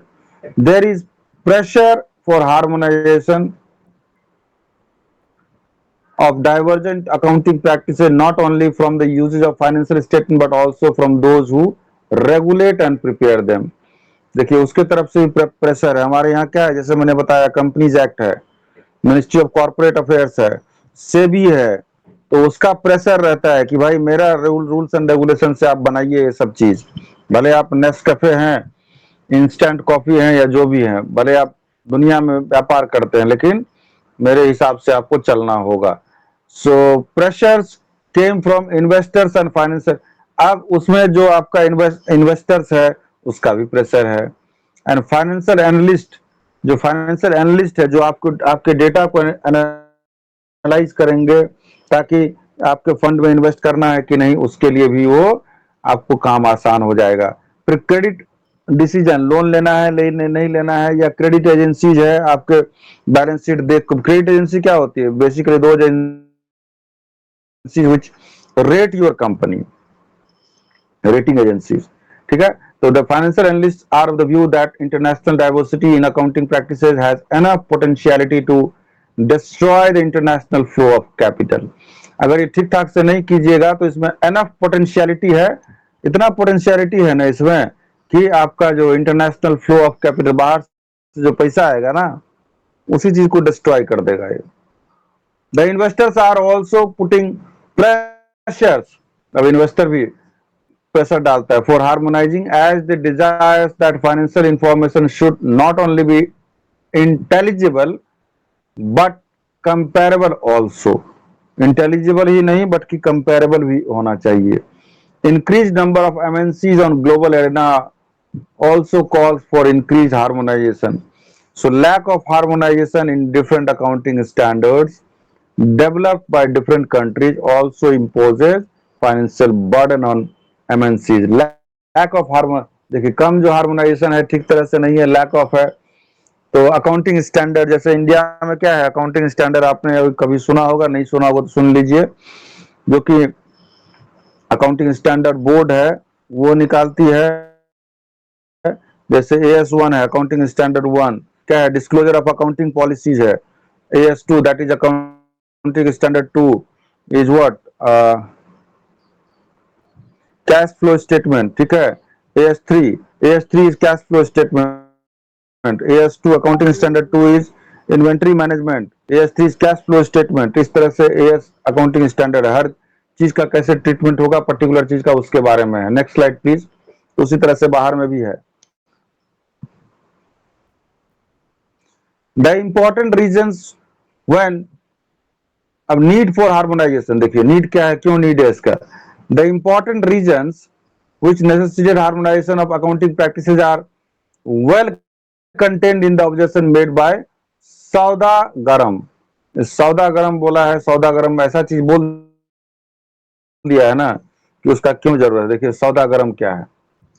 While the initial efforts at harmonization were mainly campaigned by political bodies and professional accounting organizations, जैसे हमारे यहाँ professional accounting organisation कौन है, institute of chartered accountants of India.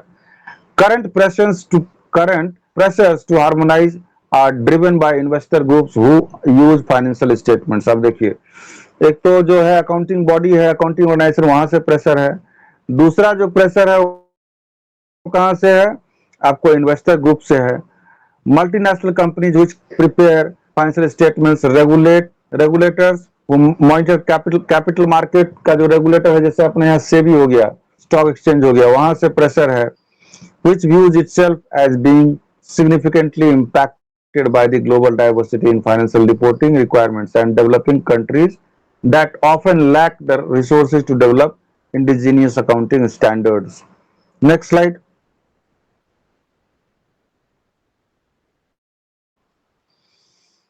I'll be taking 1 minute break. I'm coming. Then I'll continue.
Yes.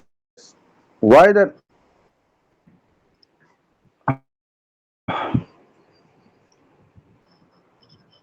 This one I have completed. This need for harmonization or reasons for harmonization. Yes. So what are the things that made it compulsory? So reasons for harmonizations are diversities in measurement of business income, administrative requirements, internationalization of accounting profession, emergence of MNCs, global flow of capital। देखिए global flow जो आपको आपके business में जो FDI करेंगे, जो पैसा लगाएंगे, सबसे पहले बात भाई आपका बैलेंस शीट तो जरूर देखेंगे कि आप ग्लोबल लेवल पे क्या कर रहे हैं और कंट्री स्पेसिफिक में आप क्या कर रहे हैं। या मान लीजिए एशिया स्पेसिफिक में आप क्या कर रहे हैं, क्या पोजीशन है आपका. So balance sheet and financial statements are basically the are showing the health report of the financial health report of the organisation. Like आपका जो वो आता है ना, एक लिपिड प्रोफाइल जो टेस्ट होता है, उसमें हेल्थ चेक होता है, मेडिकल हेल्थ, तो वो बताता है. उसी तरह से बैलेंस शीट कंपनी का जो होता है वो आपका वो फाइनेंशियल हेल्थ बताता है. तो कोई भी जो इन्वेस्टर होगा, ग्लोबल फ्लो या एफडीआई है या वर्ल्ड बैंक भी आपको पैसा देगा, वहां से लोन देगा, तो क्यों देगा, कैसे देगा, किस बेसिस पर देगा. मॉनेटरी फंड हो गया, इंटरनेशनल मॉनेटरी फंड हो गया, वर्ल्ड बैंक हो गया, या कोई थर्ड पार्टी है या कोई इन्वेस्टर है, तो कहां से देगा, क्यों देगा. तो इमरजेंस ऑफ अभी बहुत सारा एमएनसीज आ गया, तो कंपटीशन हो गया जी. फिर क्या है, आपको diversities in measurement of business income. अब बिजनेस इनकम को देखिए, उसको इनकम को भी इनकम जब आता है आपका बिजनेस का इनकम, तो कोई अक्रूवल कॉन्सेप्ट में उस इनकम को रखता है, उसको उसको अकाउंट्स में रखता बनाता है, और कोई कैश कॉन्सेप्ट में बनाता है, कोई डुअल एंट्री में बनाता है. तो ये सब बहुत सारा अकाउंटिंग का फॉर्मूला है, चीज है. तो हर देश में वही फॉर्मूला, वही चीज लागू हो ऐसा जरूरी नहीं है.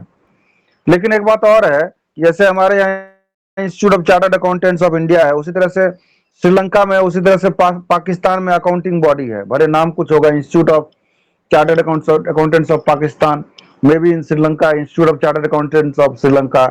इंग्लैंड का तो institute of chartered accountants of England and Wales है. पहले इंग्लैंड में होता था, हमारे यहाँ होता भी नहीं था. इंग्लैंड से जो पास करके आता था institute of chartered accountants of England and Wales and England, तो वहां से पास करके आता था, यहाँ करता था. तो 1949 की 50 में बना. तो अभी ऐसा भी है ना कि ये सब जो इंस्टीट्यूट्स है, जो अकाउंटिंग बॉडी है, उनके बीच में एक टाई अप है कि भाई आपके यहाँ से जो पास करके आएगा वो हमारे कंट्री में भी प्रैक्टिस कर सकता है. तो हमारा कुछ सेम तरह का चीज होगा. आपको समझ में आ रहा है बात की. मान लीजिए इंग्लैंड से पास करके आया, और and if they are coming to India, okay, Indian citizen has completed his qualification from Institute of Chartered Accountants of England and Wales, and came back to India for practicing purposes. Then he is eligible because they have got there is an MOU signed between these two accounting body. MOU stands for Memorandum of Understanding. ठीक है. तो यही जो है, हर एक के यहाँ का बिजनेस का अलग तरीका से बनता है वो profit and loss account and statement, balance sheet. तो इसीलिए ये सब बहुत जरूरी है. Reasons for harmonisation is very important, please mark my word. So there are 4 to 5 global flow of capital, emergence of MNCs, internationalization of accounting profession, administrative requirements, diversities in measurement of business income. ये 5 point है, बहुत important है, इसको देख लीजिएगा. अब अलग अलग जो है मैंने वो भी लिखा है कि क्या है. Next slide please. So diversities exist in first point, diversities in measurement of business income. Now diversities exist in the measurement of business income due to the differences in accounting practices across nations.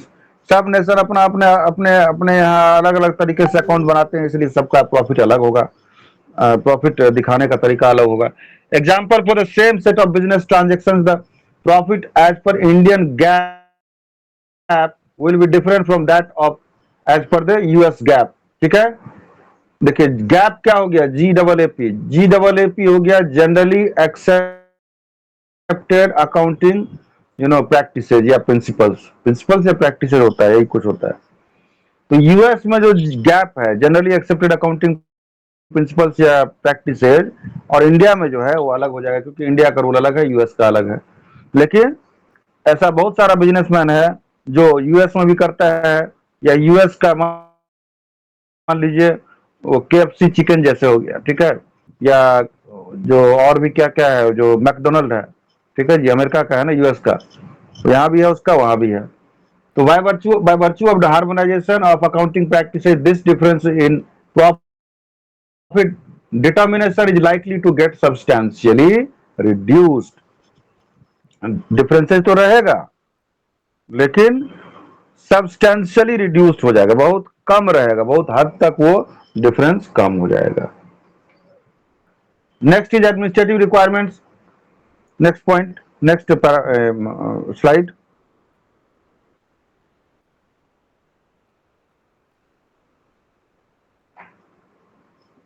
Next slide, please.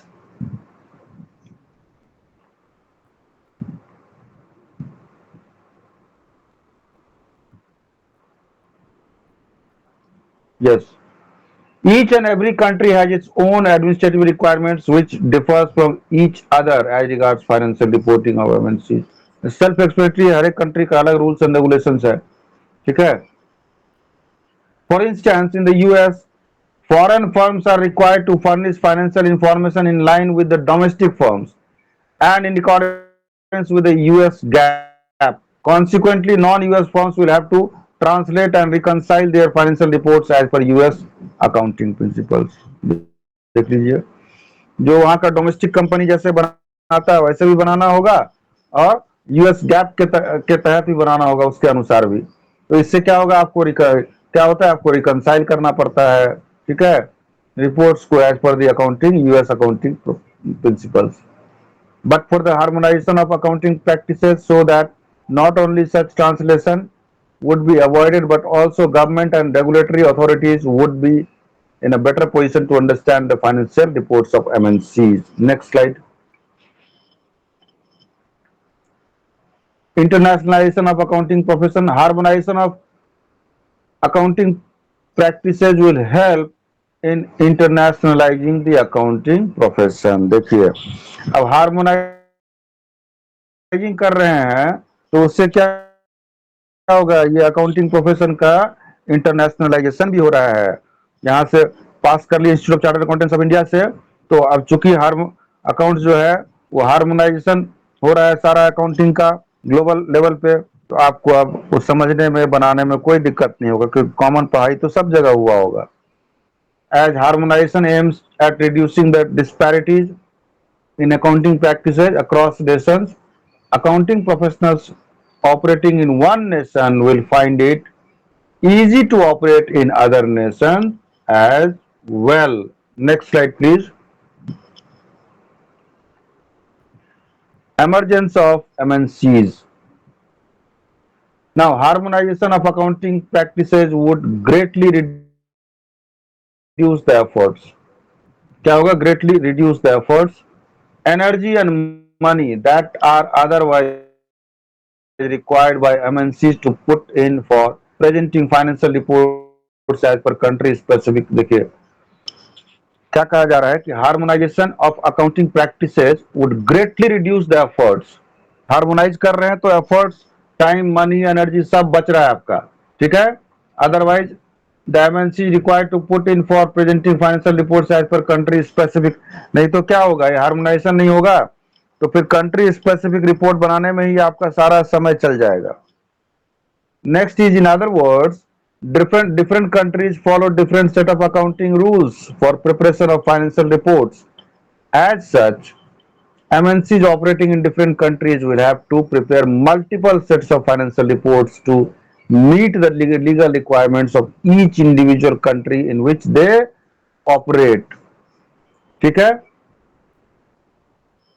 अगर मान लीजिए harmonisation नहीं होगा तो हर country का जो नियम है, कानून है, उसके हिसाब से हर कंपनी को डिफरेंट मल्टीपल अकाउंटिंग रिपोर्ट्स बनाना होगा और इससे सोचिए कितना प्रॉब्लम होगा, कितना एडिशनल कॉस्ट लग जाएगा. Next slide please. Global flow of capital. The harmonization of accounting standards is needed to help international investors to get comparable financial. अब देखिए क्या है, बाहरी इन्वेस्टर जो एफडीआई जो देंगे, आपको पैसा देंगे, वो आपका बैलेंस शीट को दूसरे के बैलेंस शीट से कंपेयर करेंगे कि भाई इसके यहाँ पैसा लगाना ठीक है, इसका बिजनेस में, कि एक्स वाई जेड किसी और का बिजनेस में पैसा लगाना ठीक है. तो क्या चीज से कंपेयर करेंगे आपको? आपको कंपेयर करेंगे, आपका जो बैलेंस शीट है वो लेंगे और किसी और कंपनी का बैलेंस शीट लेंगे, दोनों में कंपेयर करेंगे, जो उनको सुटेबल बेनिफिटेड और जो अच्छा लगेगा वहां इन्वेस्ट करेंगे वो. तो कंपैरिजन पॉइंट ऑफ व्यू से भी आपका अगर हार्मोनाइजेशन के तहत बनाया गया है, हार्मोनाइज करके, तो ग्लोबल फ्लो ऑफ कैपिटल का चांसेस बहुत ज्यादा है. The greater benefit that would flow from harmonization would be the comparability of international financial information such as comparability would eliminate current misunderstanding. ठीक है जी, about the reliability of foreign financial statements and remove one of the most important impediments to the follow of international investment. तो वही है, इसको आप पढ़ लीजिए, global flow of capital आप कम ठीक से बनाइएगा, हार्मोनाइजेशन कीजिएगा तो आपको कंपैरेबिलिटी में पॉइंट ऑफ व्यू से ठीक ठाक रहेगा, बाहर से पैसा जो लगाने वाला है उनको सब कुछ दिख जाएगा एक साथ, उससे आपका बिजनेस में पैसा आने का चांस ज्यादा रहेगा. Next slide, rationale for harmonisation. Next slide please. देखिए, the primary economic rationale in favour of harmonisation is that major differences in accounting practices act as a barrier for flow of capital to most efficient users. देखिए, तो क्या है primary economic rationale in favour of harmonisation is that major differences. अगर मान लीजिए कुछ major differences है accounting practices में, तो क्या होगा जी, आपका फ्लो ऑफ कैपिटल आने के लिए वो डेट्रीमेंटल है, मतलब वो फ्लो ऑफ कैपिटल आपके बिजनेस में नहीं होगा, बाहरी लोग इन्वेस्ट नहीं करेंगे. Investors would ideally like to direct their capital to the most efficient and productive company globally. किसमें वो पैसा लगाना पसंद करेंगे बाहरी लोग? उसमें जो मोस्ट एफिशिएंट कंपनी है, जो मोस्ट प्रोडक्टिव कंपनी है, उसमें लगाएंगे पैसा बनिस्पत की आपके कंपनी में. Accounting is what? Accounting is a language of business. It is easily understood when there is consistency in this language. अगर आपका लैंग्वेज क्या है, बिजनेस को किस भाषा में बताया जाता है? अकाउंटिंग के भाषा में. अकाउंटिंग क्या है? Accounting is the language of what? Business. तो अपना बिजनेस को आप किसी भाषा के माध्यम से बताइएगा ना, दैट इज अकाउंटिंग. अकाउंटिंग अगर ठीक ठाक रहेगा तो उससे क्या होगा, कंसिस्टेंसी रहेगा, तो बाहरी लोगों का विश्वास आप जीत पाइएगा. Harmonization enhances comparability of financial statements, thus making them easier to use across the globe. तो ये कंपैरेबिलिटी रहेगा, इसमें हार्मोनाइज कीजिएगा तो उससे क्या होगा, making them easier to use across the globe. Next point is harmonization is necessary to provide comparable and credible financial information for use across borders. Harmonization necessary in view of the rapid growth of international capital markets and increased cross-border financing. Next slide please. Now let us understand the process of harmonization. कैसे होता है जी? Notwithstanding the fact that harmonization of accounting practices has many advantages, as stated above, a complete harmonization would be difficult to achieve due to socio-economic, political, legal, environmental, and cultural diversities that exist in different countries. However, in endeavor that have been made in the past and efforts are still on both the international and in national levels to minimize the deviations in accounting practices across the globe by formulating, adopting and implementing standardized accounting. देखिए, standardise accounting बनाने के लिए ये जो है बहुत दिनों से तैयारी किया जा रहा है, ठीक है, और डेविएशन जो आता है उसको भी कम से कम करने के लिए ये काम किया जाता है, ठीक है, हार्मोनाइजेशन. Next slide please.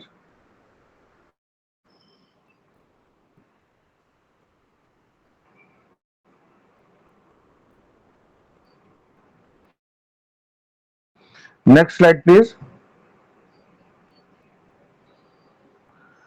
देखिए भाई, अकाउंटिंग स्टैंडर्ड क्या है, क्या कहता है, अकाउंटिंग स्टैंडर्ड बोर्ड होता है, वो अपना जो है सो बनाता है किसी पर्टिकुलर, जैसे कैश फ्लो स्टेटमेंट है हमारे यहाँ, कैश फ्लो स्टेटमेंट को ट्रीट करने के लिए अकाउंटिंग स्टैंडर्ड 3 है. अकाउंटिंग स्टैंडर्ड 1 हो गया disclosure of accounting policy. Accounting standard 2 हो गया इन्वेंट्री वैल्यूएशन ऑफ इन्वेंट्री हो गया. तो ये अकाउंटिंग स्टैंडर्ड बोर्ड जो है ना, वो डिसाइड करता है कि किस पर्टिकुलर आइटम के लिए कैसे ट्रीट करना है उसको, और अकाउंटिंग स्टैंडर्ड बनता है, नियम कानून. So accounting standards are policy documents issued by professional accountancy bodies at national and international levels. Issued by professional accountancy bodies at national national or international levels in relation to different aspects of measurement, treatment, disclosure, and presentation of accounting information. The basic purpose behind issuance of accounting standards from time to time is to minimize the effects of financial statements of the diversities in accounting practices that exist between nations due to their own socio-economic, political, cultural and environmental setup. समझ गए? ये political, economical, socio-economical, legal, environmental, cultural setup, environmental setup के कारण जो differences आता है time to time पर उसको ट्रीट करने के लिए अकाउंटिंग स्टैंडर्ड लॉन्च किया जाता है, इशू किया जाता है. Thus, by providing standardized accounting policies, accounting standards help in achieving international harmony in the preparation and presentation of accounting informations. So at international level 41 accounting standard है. कितना है? International IAS stands for international accounting standard. तो international accounting standard level पे कितने accounting standard है? 41 accounting standard. They are called IAS. तो आप बोलिएगा मैं IAS पढ़ रही हूँ या पढ़ रहा हूँ तो लोग समझ जाएगा IAS मतलब एडमिनिस्ट्रेटिव ऑफिसर. नो, IAS मतलब international accounting standard. And 8 international financial reporting standards. तो इंटरनेशनल रिपोर्टिंग स्टैंडर्ड का फुल फॉर्म होगा IFRS, international financial reporting standard. ठीक है ये. एंड IAS का इंटरनेशनल अकाउंटिंग स्टैंडर्ड.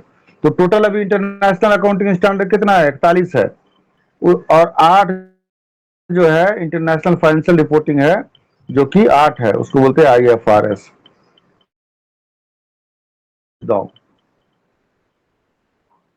तो 41 से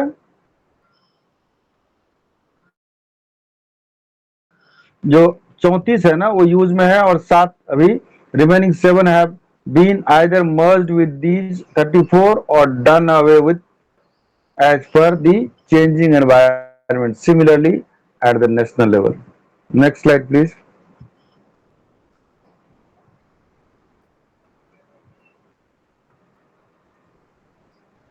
अब देखिए आर्ग्यूमेंट क्या है फॉर एंड अगेंस्ट. फॉर में है A.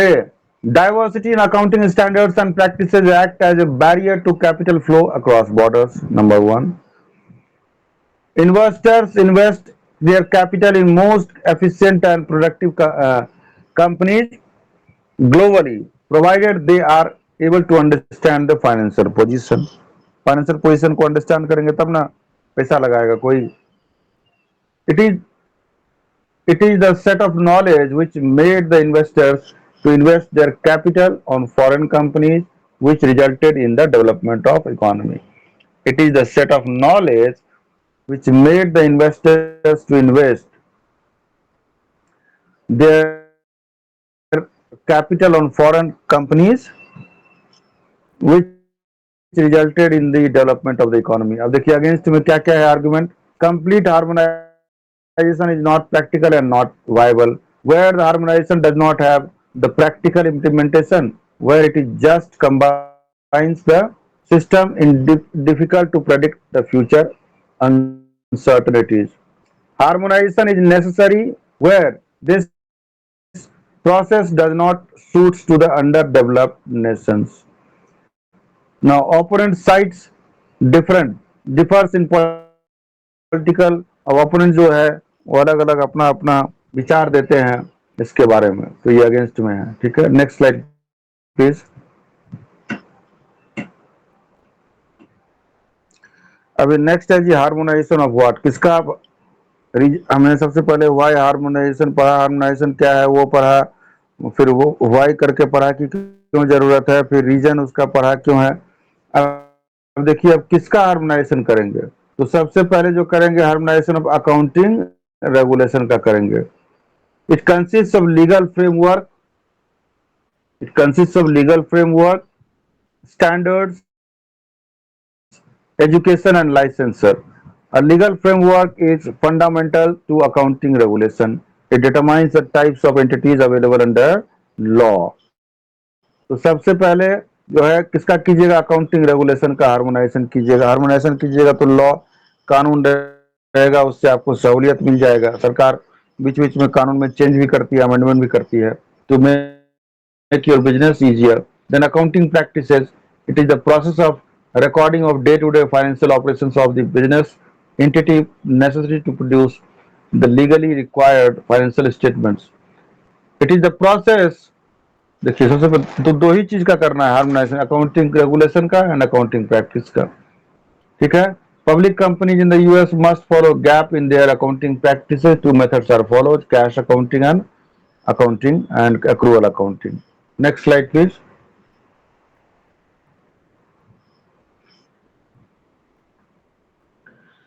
अब harmonisation to,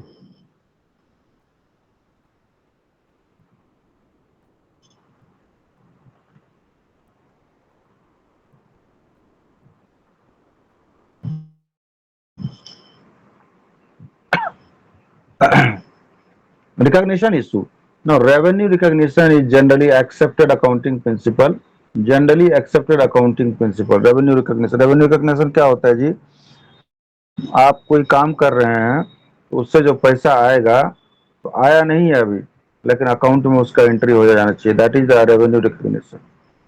So revenue recognition is a generally accepted accounting principle gap that identifies the specific condition in which revenue is recognized and determines how to account for it. Typically, revenue is recognized when a critical event has occurred and dollar amount is easily measurable to the company.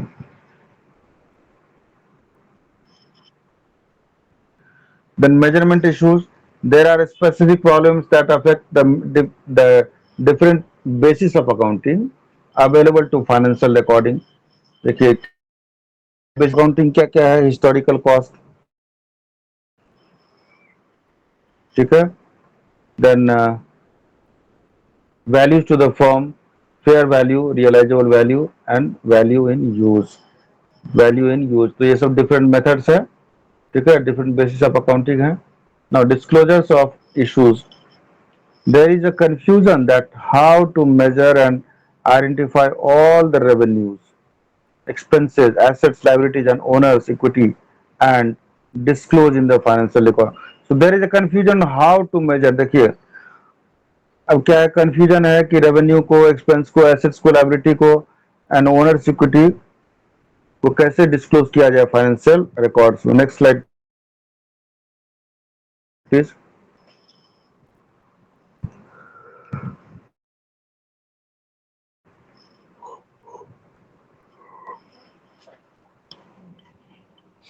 Next slide is regarding absence of professional recognition bodies। देखिए अब professional recognition जो जो accounting body है, बहुत सारा ऐसा body है ना जिसका कि प्रोफेशनल रिकॉग्निशन नहीं है। हमारे institute of chartered accountants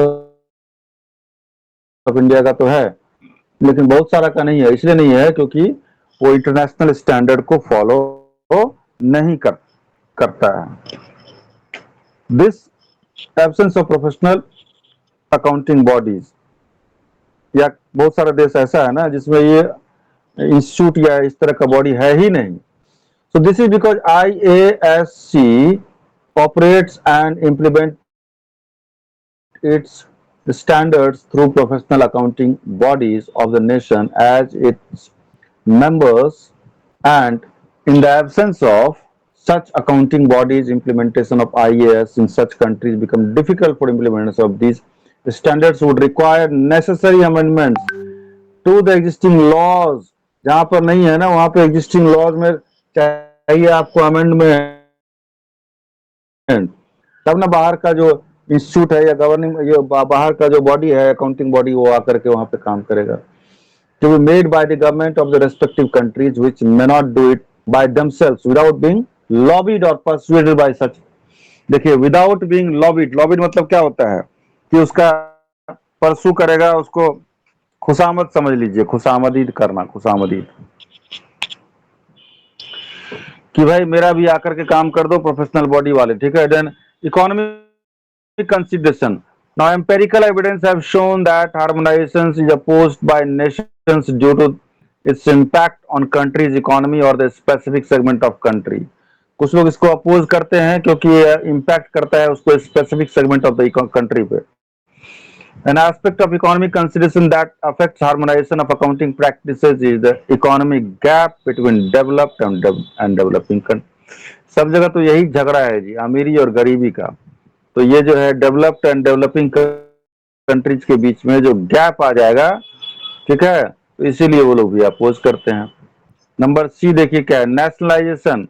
now national pride prevent an accountant from willingly accepting the idea that his accounting principles are inferior to those। सब बोलता है कि मेरा चीज अच्छा है, तो मेरा कोई जो प्रोफेशनल है उसको अपना कंट्री के बारे में बोलेगा कि तुम्हारा जो प्रैक्टिस है, प्रोसीड्योर है, लॉज है, रूल्स है, तो तुम्हारा उतना अच्छा नहीं है, तो उसको खराब लगेगा कि नहीं। तो ये यही सब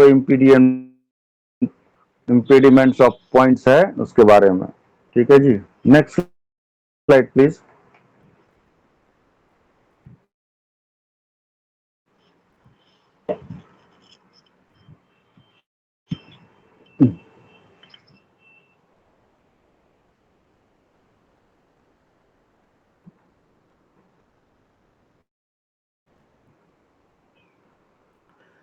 Kindly go to the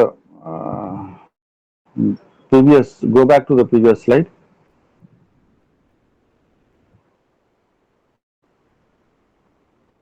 IASC,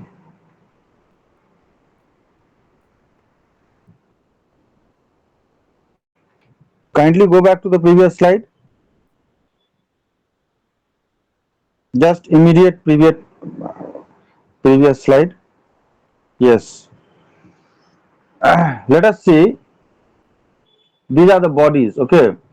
IASB, so in exam, this question may be asked, what is IASB, why, what is these are, bodies, international accounting standard boards are there, so you must be aware about all IASC, IFAC,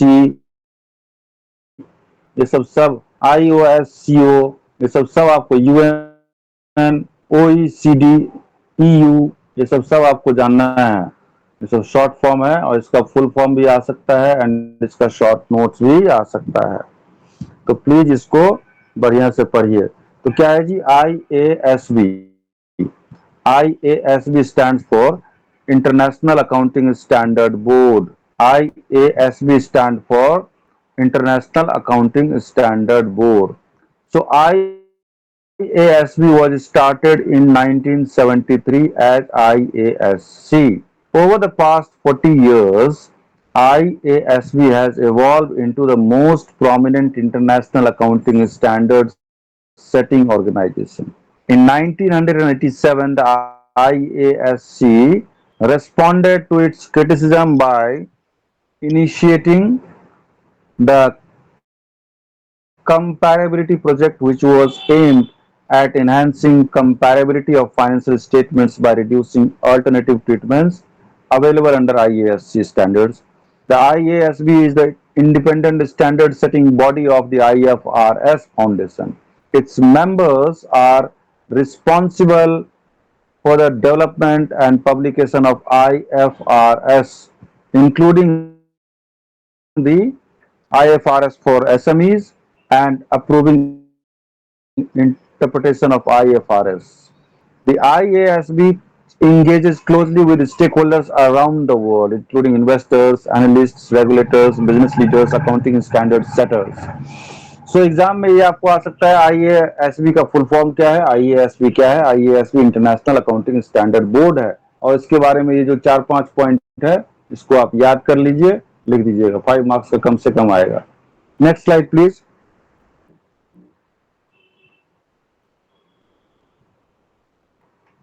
देखिए next जो है वो है, जैसे हमने IASB पढ़ा वैसे ही है IASC। ये सब आएगा, ये सब पक्का आएगा, ये 4-5 है, इसमें से आएगा 2-3। IASC देखिए क्या, इंटरनेशनल अकाउंटिंग स्टैंडर्ड कमिटी है। पहले क्या था, IASB था, इंटरनेशनल अकाउंटिंग बोर्ड था, यहाँ पे कमिटी है।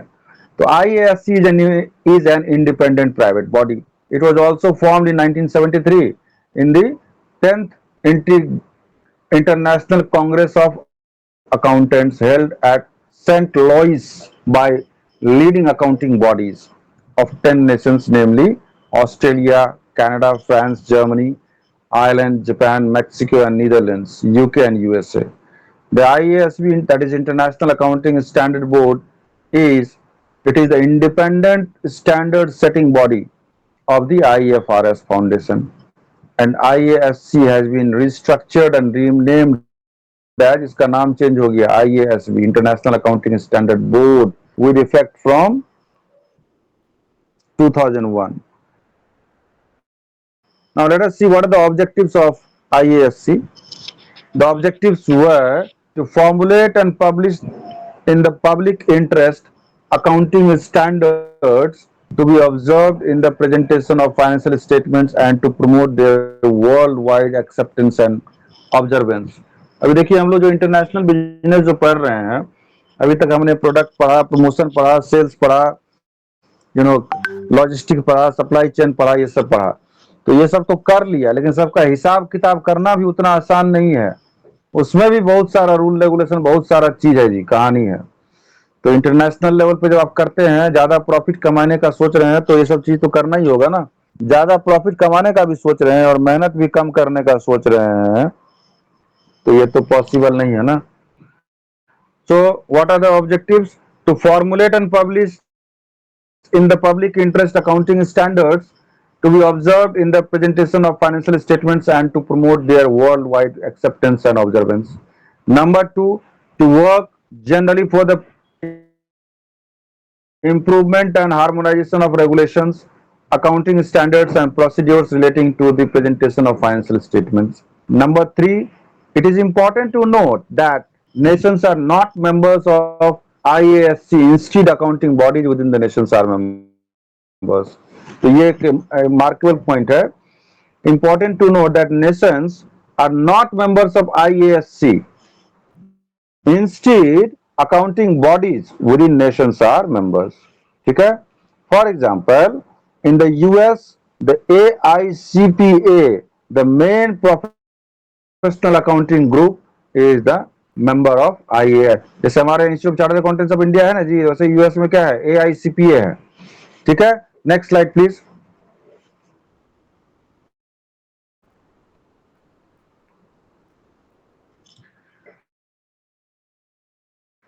अब नेक्स्ट क्या है, IFAC, that is international federation of accountants.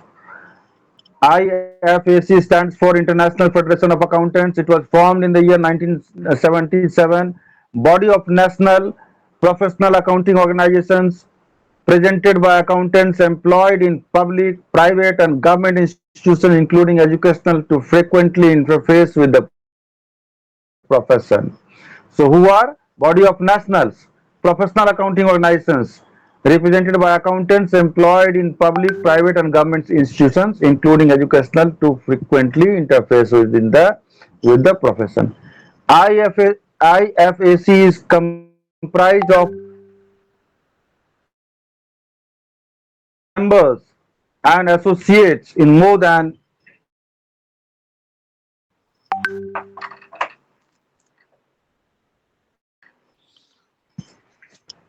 and associates in more than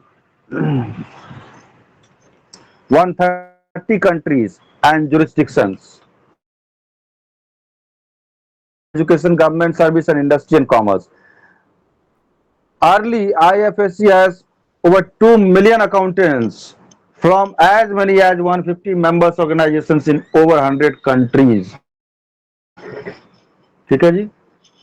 next additional activities क्या है इसका, ये देखिए.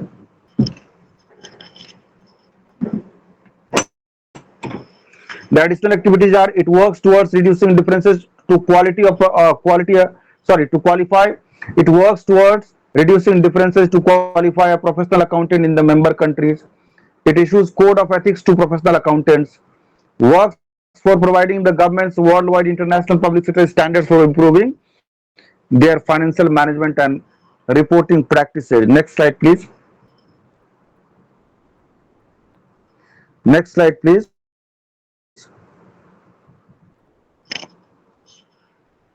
Next is IOSCO, that is International Organization Securities Commission. IOSCO. It stands for International Organization of Securities Commission. Now, International Organization for Securities Commission or IOSCO was formed in the year 1983.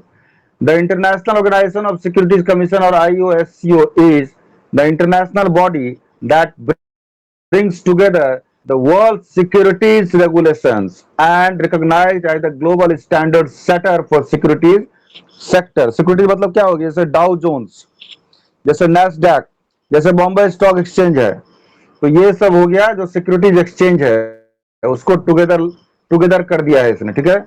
In 1983 international organisation of securities commission was formed. This I have already explained.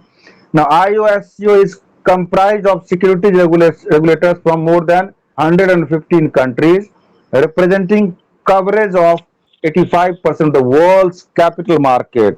ठीक है जी, world का जो 85% जो capital market है, मतलब share market, उसको ये IOSCO उसको कवर करता है, कवरेज करता है। Next slide please. तो IOSCO is very important, please mark my word.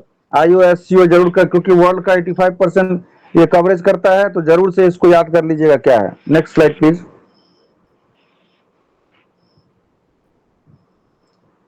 Next slide please.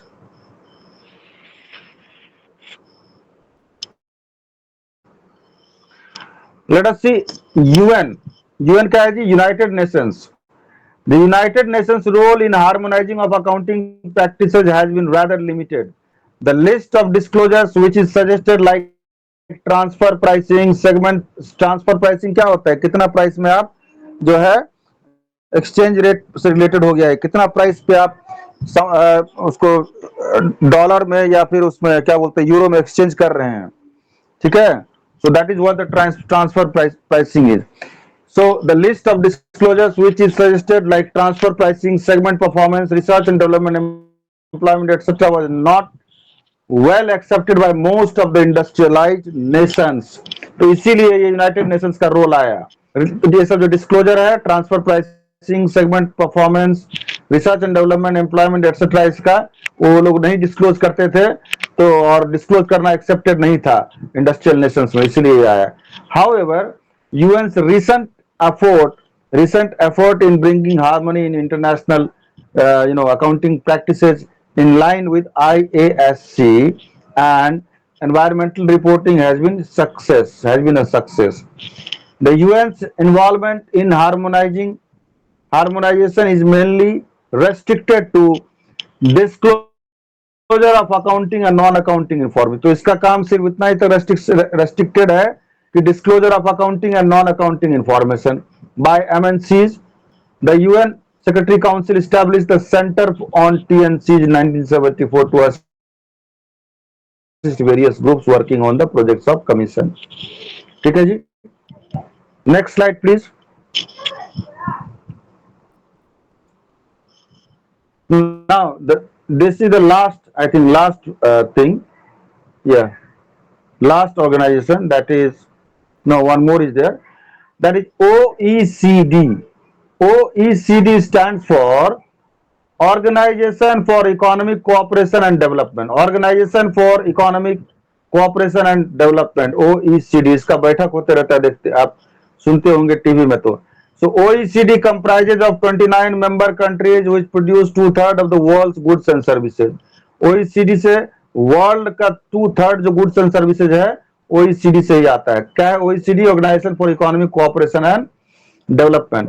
Now OECD was formed in 1960, consists of 24 developed countries to meet and discuss problems of mutual interest and harmonize their policies in important international issues.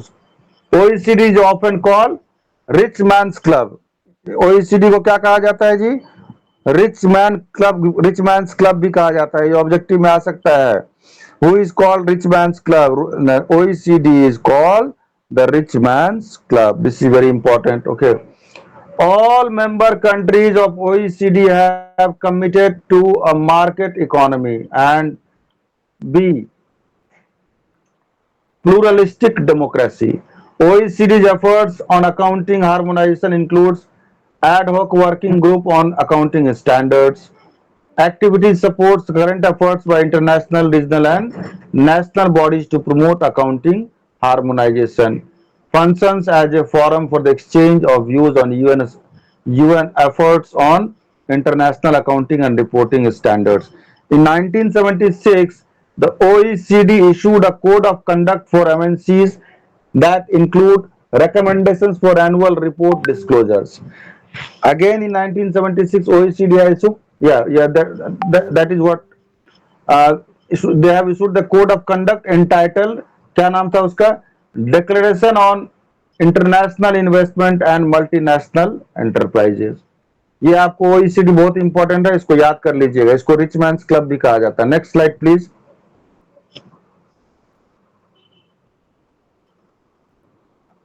Please change the slide. Next slide please. Yes. EU stands for European union.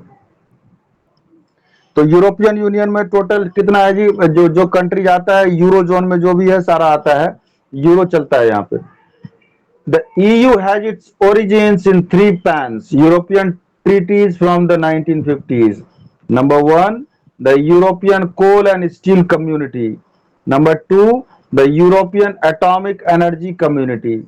And number three, the European Economic Community. Aims to harmonize accounting principles and thereby to enhance comparability by laying down minimum standards of presentation, publication of audit, and fourth directive was implemented in the year 1978 after almost 15 years of negotiation, revision, and debate. Next slide, please. Outcome. Now let us read the outcome. Outcome is recognizing the need to harmonize diverse accounting policies and practices prevalent in all countries of the world. Various organizations such as IASB, IFAC, IOSCO, OECD, and UN worked for the enforcement of international financial reporting standards in 2001. IFRS is a set of international accounting standards stating how particular types of transactions and other events should be reported in financial statements. This single set of accounting standards would enable internationally to standardize and assure better quality on a global screen. Next slide, please. Conclusion. So, what is the conclusion of this chapter, this topic? Harmonization is aimed at reducing differences in financial reporting practices around the world. So, harmonization क्या है जी? Aimed at reducing differences in financial reporting around practices around the world. The goal is to achieve some level of compatibility in the way financial statements are prepared and practiced. When international harmonization occurs, the difficulties for companies and individuals considerably decreases in presenting the financial statements and their interpretations. If international harmonization is achieved, many countries would benefit from it as it would improve the access to the international financial markets and improve the confidence and knowledge of investors, which may trigger an increase in future investments. So, with this slide, the topic of harmonizing. What was the topic? We have started our unit 5. So with this slide, end of the slide, the topic titled Harmonizing Accounting Differences Across the Countries is complete, and tomorrow some few more topics I will be discussing, and after that, after completion of this unit 5, your international business subject syllabus will be completed. So let's end today's session. Thank you.